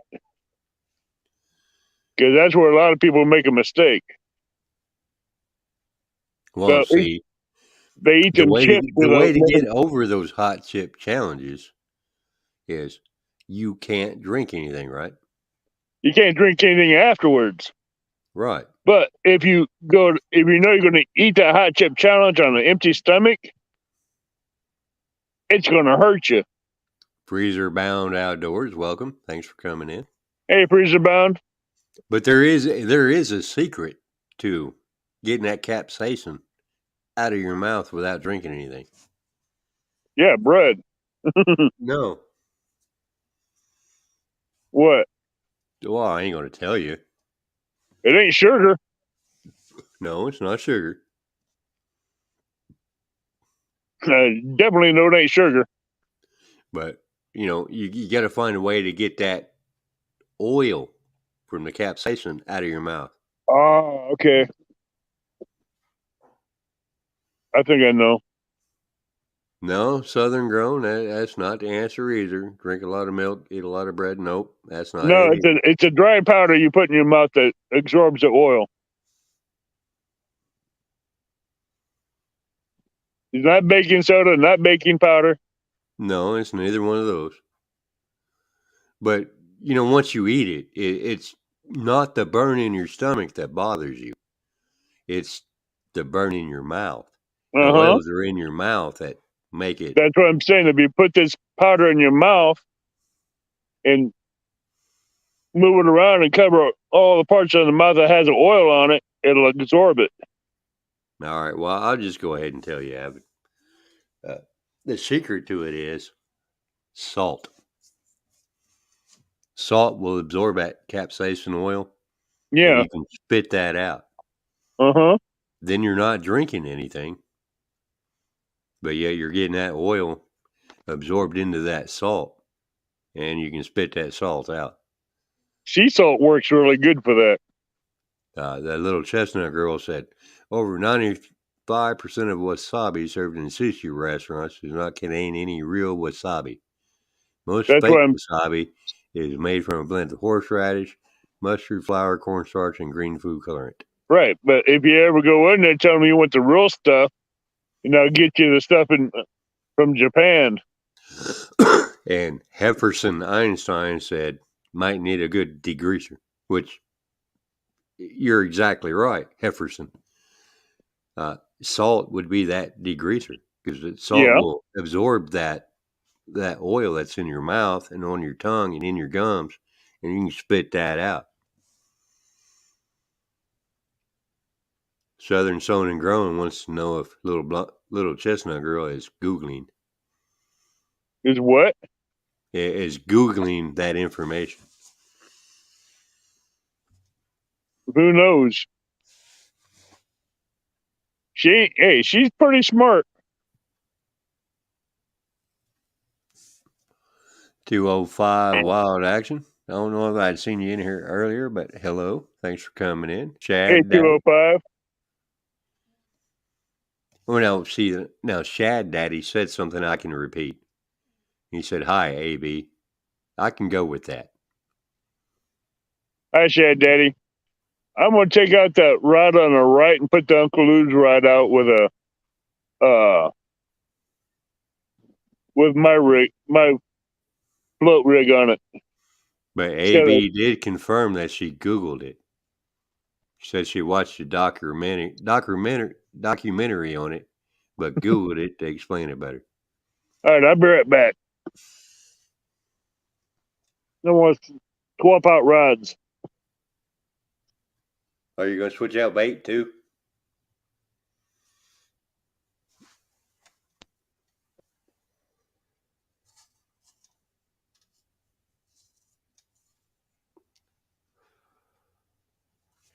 DO5 Wild Action said he'll try any hot pepper. Little blonde girl, she'll probably try any hot pepper too.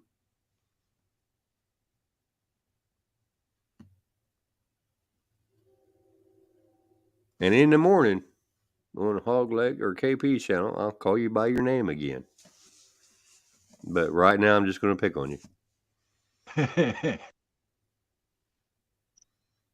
And Southern Grown said, yeah, blonde girl, that was just too quick and professional. 205 Wild Action doesn't know if she can hang, if they can hang with the little blonde girl.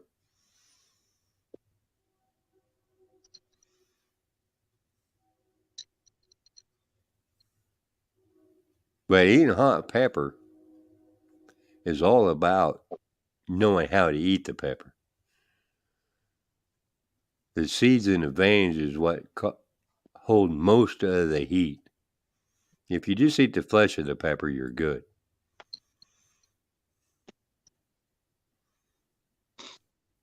Most of the capsaicin, from my understanding, is contained in the seeds.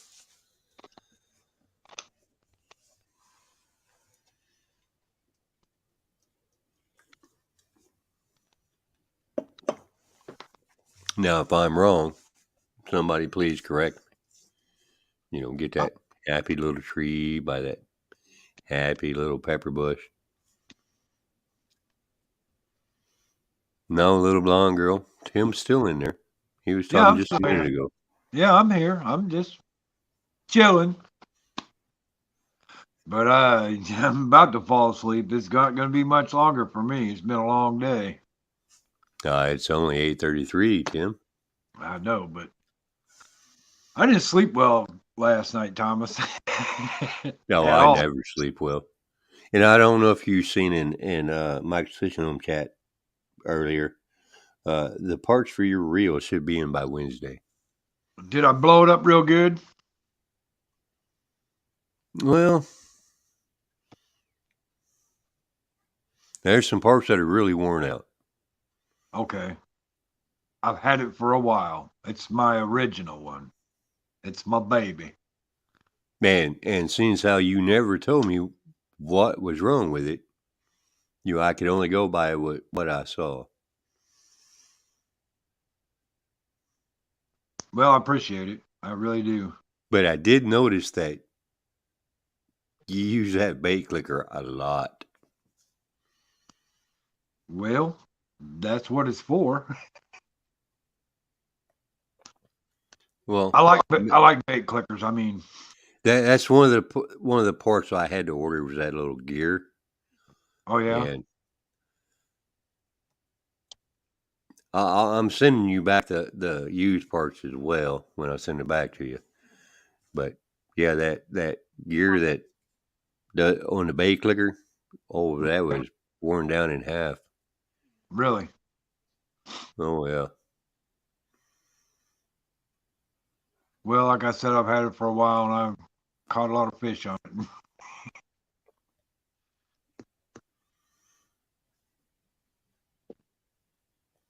Well, like I say, you never told me what was wrong with it.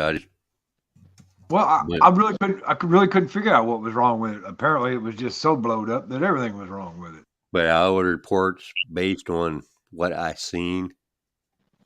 But I will send you back the original parts as well. That way you have them. Okay. And I apologize for it taking so long, but don't worry about it. Don't worry about it. I really don't have any control over how long the parts take. Don't worry about it. I ordered what I thought it needed, and where I ordered the parts, they sent me an email saying 3 to 5 weeks, and they should be here Wednesday. Whatever it takes, I'm good with that. I can wait. I mean, it was busted up, broke down before I gave it to you. So if it comes back a little bit later and working, I'm good with that. Well, my goal is to make it working. I'll be right back. And if you're not happy with it, let me know and send it back. And I'll take care of the shipping to send it back and figure out what's wrong with it, what I missed. And it'll all be on me. But I'm pretty sure I've got everything ordered that will make it work, and you'll be able to fish with it again. I can't wait. I appreciate it. I really do. Been sitting up on my shelf, and all I do is just get to walk by and look at it and go. Well, it's a nice little reel.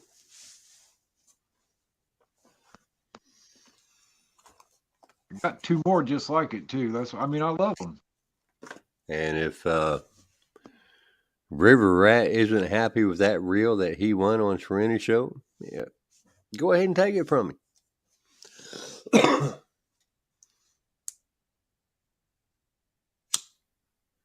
Well, now, your boy Troy, I wouldn't say that. I wouldn't even say I'm close to that. I'm not a professional reel fixer. The only reason I was doing reels was because I had back surgery, couldn't do anything else. Yeah, Wendy, I did have fun today. It was a blast. I'm glad everybody had fun and everybody came in. I appreciate it. We had a good time. See, even little blonde girl said we did a good job. Ashley, she's a sweetheart. Well, Cold Creek, I don't know. I would have to, I guess, measure the bearings, because most high-speed bearings are for, your higher end reels. I would have to measure the bearings for one and see if I could order them that way. Because like the Abu, the pins and everything, the higher end, more popular reels, those bearings are readily available depending on supply. What time is it, Tim? 9 o'clock. It ain't 9 o'clock yet. It's 8:45. I thought maybe it is. Your clock in the back just chimed off. Well, I guess it is 9 o'clock. Well, see, the clock on my computer screen is really tiny. It looked like 8:45.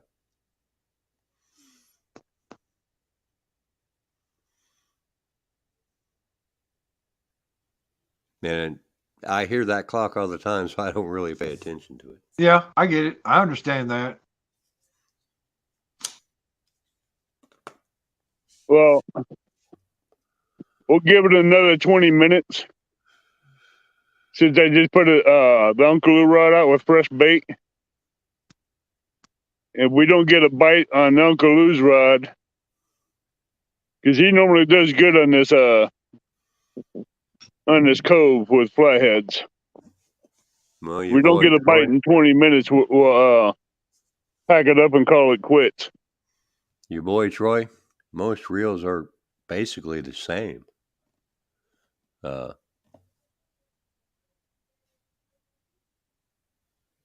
mean, an Abu and a Cast King and Ancient Manor are basically put together the same, so they're pretty easy to put back together. I just realized tonight I'm going to have to give me another battery. What kind of battery, Avid? Battery big enough for the Compax light to bring it closer. Oh, yeah, you need a good 12-volt marine battery for that. I can get one out of Walmart for $50, brand new. But I'd rather have a car battery because I can swap them out in my truck and charge them up when they die out. Well, you can do the same thing with a marine battery, Avid. I've got a marine battery in my truck. Really? I didn't think. Yeah, but how much does the marine battery cost? Well, the battery I had in my truck died. Well, the marine battery is what I had on hand. So I just put that in there and never have gotten another battery for my truck. But so I've got a marine battery in my truck. And I have several other marine batteries because I've got various boats. So I've got extra marine batteries, and that's what I use for my Compax light. I just keep it charged. Last time I used my Compax light, I've got the one that's got the 5 panels. It lasted me 7-8 hours. Yeah, this one here, this I just recharged my battery. This one here, this light here is really bright. I just need to move it closer. Because without my headlamp on, I can see everything, but you ain't going to see anything. Camera won't pick it up. Right, you'd have to have your complex light up by your real rods for us to see it. I know. Because even with your headlamp down, turn your headlamp off for a minute. Yeah, I can see your parts of your rods and your net, but I can't see them well. Right, because I'm running up a battery off my live well at the same time.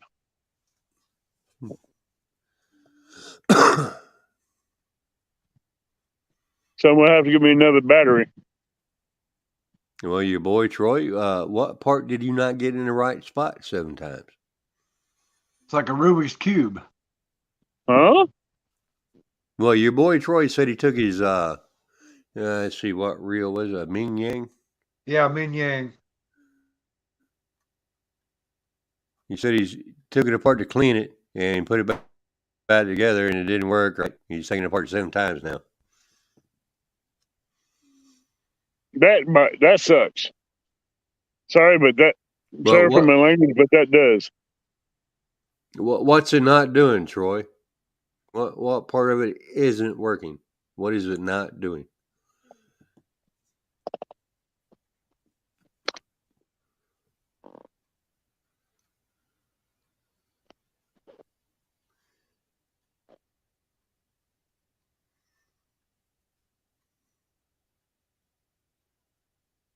Yeah, that rainstorm, that drizzle that blew through here dropped the temperature. Yeah, I mean, Troy, you might have left one little part out. Or I put one part in wrong. Right. Or it could be one shim that you lost and didn't realize and put everything back together right, just without a shim. Right. What I always do when I'm doing a reel that has a bunch of gears, I take a picture of it before I take it apart. Yeah, I do a video of everything I'm doing, taking it apart. When I go put it back together, I put it back in reverse. Yeah. But you want to have the diagram, if you're unfamiliar with it, have the parts diagram, then take a picture of every step. That way, as you go through and put it back together, you can look at your pictures and say, oh, this is why. This is what goes next. This is what I didn't do. 4x4 trucks with a loud exhaust muffler. Guerrero Bagre, welcome. Hey, Guerrero. No, I tell you what, Troy, if you want to box it up and send it to me, I'll see if I can get it put back. And Tim, congratulations on hitting your 100 subscribers. Thank you. I couldn't have done it without all you guys. I appreciate that. We got to get Robin's numbers up. Adventures with Robin. We need to get her subscriber count up. Hey, Thomas, I want you to know all the way home I did listen to Sharina's one of her lives. Oh, I appreciate that, Tim. I think I still should have her playlist running at home. Because she needs, I think, 40 hours. I've been playing her. I've been playing her playlist back to back for a week, and I don't think my number is going to count anyway since a repeat view. Right, I don't think the repeat views work or help. I don't think so. Think they do either, but it's worth a try. Right, and we do appreciate that of it. Whether they help or not, we appreciate you watching because that may just affect views, but it should still help. Should help the hours. Watch hours. Because I played every playlist she's had back to back for 3 weeks. I could probably watch any Friday night show she's got right now because I'm asleep while she's got a Friday night show on. So Yeah. that's enough for me. Well, she has her playlists, and I've had them on 2 times speed on the computer when we go to bed. Yeah, you can do a playlist in your man cave when you sleep and just leave them run because she has a playlist of her lives, playlist of her videos.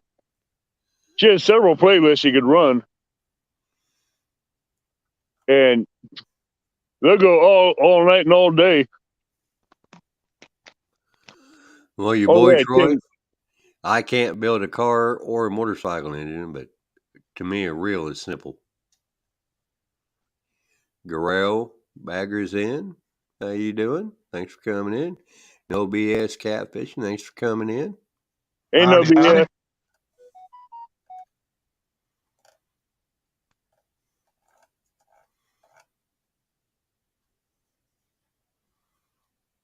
How many thumbs up we have?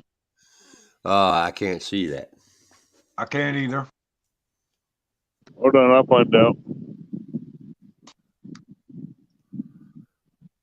I mean, I'd have to go to my phone. I got my tablet here.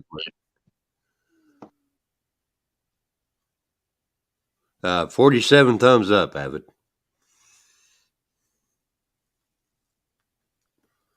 That's what I'm showing. Nice. Southern Sown and Grown is saying 48. Someone just smacked the thumb. No BS Catfishing. If you know Avid, you know he hasn't caught anything yet. Nope. Water temperature's still a little too cold. Donald Long is saying 49. Thumbs So up. Someone just said the thumbs up again.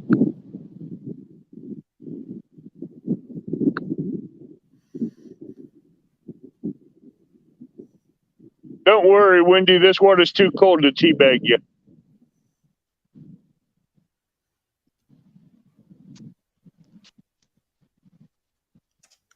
Okay, I refreshed. Now I'm showing 50 thumbs up.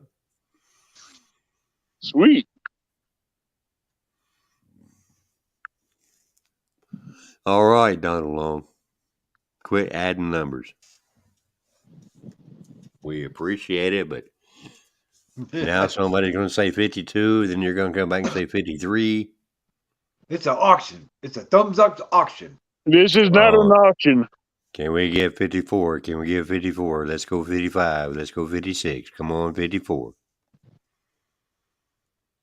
Well, Guerrero, he's using, I believe, skipjack for bait. Or maybe actually bluegill. Oh, you're using that bluegill you caught today. Right. Hefferson Einstein said, Evan, I caught the first fish of the day. The first several, I think. Haha.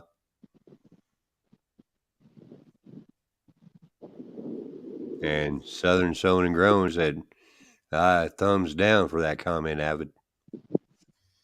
I told you I wouldn't teabag you in this water. It's too cold. I said I wouldn't, not that I would. I was being nice. Well, I'm really hoping that your teabagging isn't the one I'm thinking of. Wasting Bait came in and said, I just subscribed. I hope I can see you catch a fish. I'm working on it. Flooding water that's on the rise and cold water temperatures coming from the north. So he must know you, Avid. I mean, his channel name is Wasting Bait. Hey, I don't waste bait. I try to catch fish. Well, you know. I'd almost bet if I had shad, I'd be doing better. So you've got bait out there. It. You've got baits out. Are you catching anything? I'm using bluegill, and this time of year I should be using shad. So you're wasting bait. No, I'm not actually wasting bait. I'm soaking bait. It won't be wasted bait until you're done. Right. Okay. Dallas Libert came in.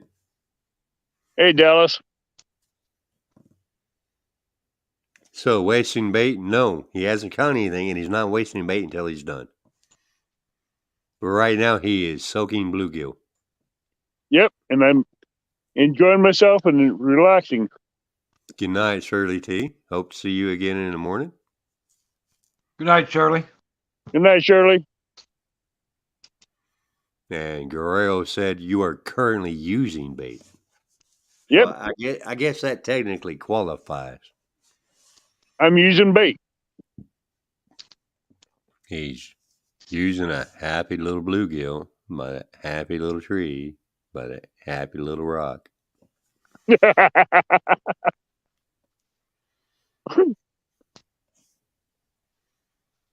Some people just have that voice to put people to sleep. Well, Fluffy clouds. What? Time to make some fluffy clouds. no BS catfishing. Oh, where'd that comment go? That went up very high. No BS catfishing said we got a 34-pound flathead at a tournament yesterday, but it was a baby compared to the 61 and 71 blues that were brought in. Still a good fish for a flathead. Yes. No doubt. See, I'm only 20 minutes from home from this river. It was a happy little 34-pound flathead, but that 61 and 70-pound blue was a little bit happier. Yeah, I'm only 20 minutes from home. Hey, Don R., thanks for coming in. Good evening. Hey, Don. What's up, Don?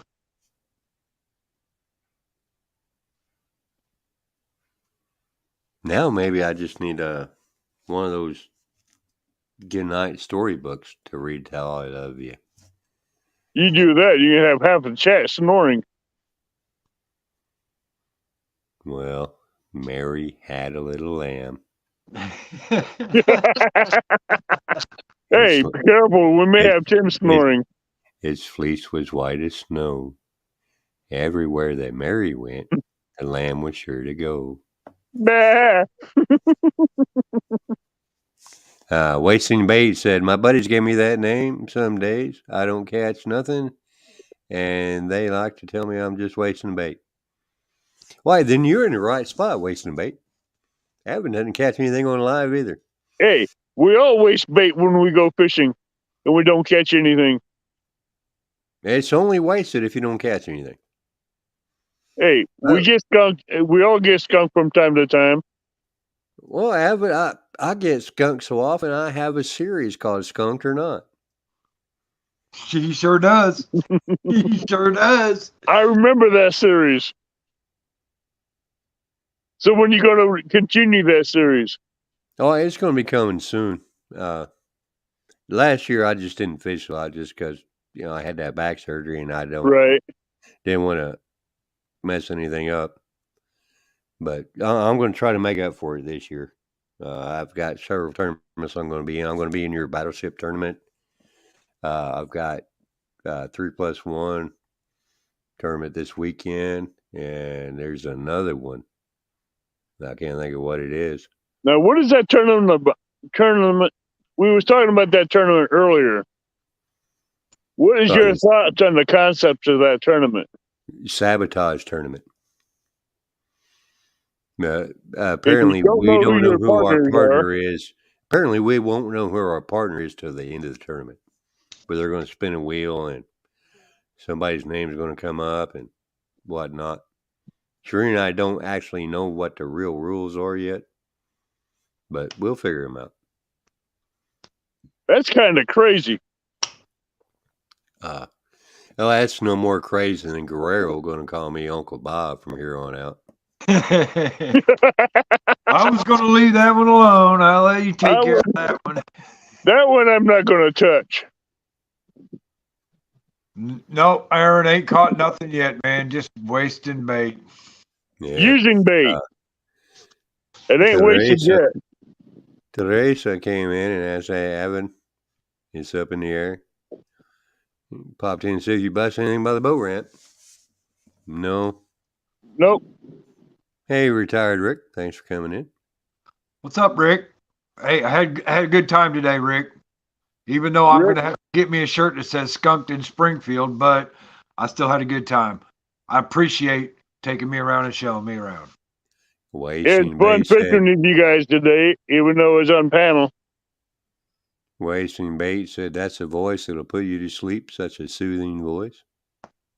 I don't know about that, but I really hope I'm not putting Avid's audience to sleep. Well, I'll put it this way. If it's pushing 51 views, you're doing something right. 51 thumbs up.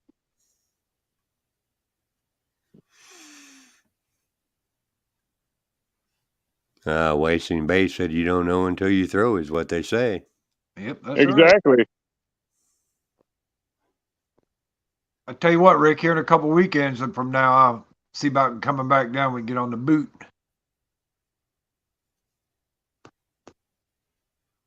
The boot. Oh, the boat. The boot, yeah. I know there'll probably be a lot of boot traffic out on the lake, but we can give it a shot. Well, it seems like he does better on the boat than he does the bank. Well, his buddy that was out in the boat on the lake at the same time we were bank fishing sent him a picture when we was getting ready to leave, and he had some catfish in the live well. That's what I'm saying. It would have probably been better if it'd been on the boat. Well, there you go. Rick said they got 29 today from the boat.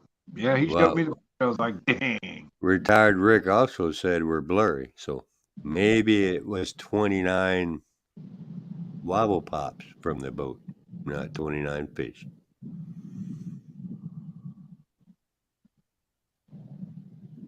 Yeah, I'm not going to make it another. What time is it? It's 20 after 9 now.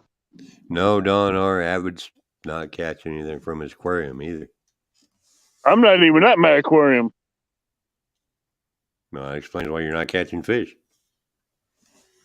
Matter of fact, I could go put a hook in my live well in the back of my truck and catch a bluegill. Oh, I don't think it'd bite right now because they kind of got sore lips. Yeah, sore lips. I'm getting their lips ripped off earlier. Now, see, retired Rick is confirming that maybe it was 29 wobble pops, not 29 fish. Because he says we're all blurry, so that might just be retired Rick, not us. Thank you both for coming up here and reading chat. But I'm going to end this. Tim, thank you for helping me make fun of Avid. Hey, no problem. It's always fun to jump on Avid. Yeah, jump on Bigfoot. Yeah, well, you can't find Bigfoot. You'd just be jumping in the air and landing in leaves and stuff. Leaves, twigs, and branches are probably getting impaled. But it's been fun. And I'll let you close this out, Tim. Avid, it's only 9:20. You can fish till 10. No, this temperature is dropping. Hey, you see that spotlight out there? I'm waiting for the penguin or the joker to run across there. Well, Sasquatch is covered in fur. Yeah, but he shouldn't be cold. Sasquatch is hungry. He hasn't eaten all day. You got bluegill in the cooler. Yeah, I don't eat sushi. Well, light a match. Fry them up. Not in this wind. Catch and cook. That's right. Catch and cook. You caught them earlier. Catch them, cook them now. No, they're going to go in the live well home and become flathead bait later on. You mean they're going to become wasted bait later on? Nope, they're going to become good bait later on, not wasted. Or the good bait now. You're going to fatten them up and then waste them. They're going to be wasted later. No, later on when the water warms up, they won't be wasted because flatheads will eat them. You know what, Thomas? If we keep going like this, he might just push the end button on us. He might. But we won't know until we keep pushing. Yep. Well, you know he's not going to catch any on them bluegill. Yeah, well, They're just going to be pets for 6 months. hey, those ones in the live well were pets because of cataracts. Well, how many bluegill do you got in an aquarium now, Avid? 10, And how long they been there? 6 months. So what are these 4 going to do? Become bait. They're going to go in the aquarium. They're going to make friends with the other 12, and you'll have 15 in the aquarium. Yeah, and when I go fishing, they all go out and go meet their destiny. No, you just tell me to take them out for a ride. Let's go out for a ride, guys. Come on, guys. We're going to go out for a ride. I'll bring you back later. Yep. We're just going to go around the block. We'll be back in 5 minutes. One of you ain't going to make it back because you're just going to be a piece of bait, and I ain't going to No, catch it's going to be a piece of live bait, and normally when I use him for a piece of live bait, something eats him. Well, yeah, but it won't be on your hook. Yeah, it will. It'll get off your hook, then it'll become live bait. No, he'll be on my hook. We know better than that, Avid. It won't be tonight either. So No, it ain't going to be tonight. no. That is too, the water temperature's way too cold. Avid, the only one you're fooling is that little blonde girl. She's the No. only one that thinks you're going to catch a fish. I will. Just won't be tonight. But it ain't going to be tomorrow night either. No, because I'll be at work tomorrow night. It ain't going to be the night after that. It ain't going to be the night 6 months from now. Yeah, it will. Yeah, it will. Like I Definitely say, do Avid, more night fishing. like I say, Avid, the only one you're fooling is that little chestnut-haired girl. No, I know what I can do. I know what I can catch. What don't nobody else know? Ain't nobody ever seen you catch anything. Because I selective harvest what I catch. He can't even catch the Joker in that spotlight. If I seen the Joker, I'd throw his ass in the river. Well, he can't even catch the light in that light. Well, everybody, good night. I'm going to pack up and head home and get something to eat. Dallas right. Sliver said you've done a great job today, Thomas. Thank you, Dallas. Yes, you did, Thomas. Thomas, I want to say, Tim, I'll let you close this out. Thomas, I want to say thank you. Have a nice evening. Appreciate everything you've done for me. Avid, had a great day today. We had fun. It was a blast. We'll have to do it again sometime. Oh, yeah. And everybody in chat, hi-yo. Little blonde girl, I'll call you by name tomorrow. And we'll see you all later. And stay tuned to see what we have happening next Sunday night. Could be another fishing live. Could be a guest. Who knows? Oh, because Avid don't even know. Oh, I know. I have ideas. Because we know Avid's not going to catch a fish next weekend. As the Bait is Wasted, Season 2. That's right.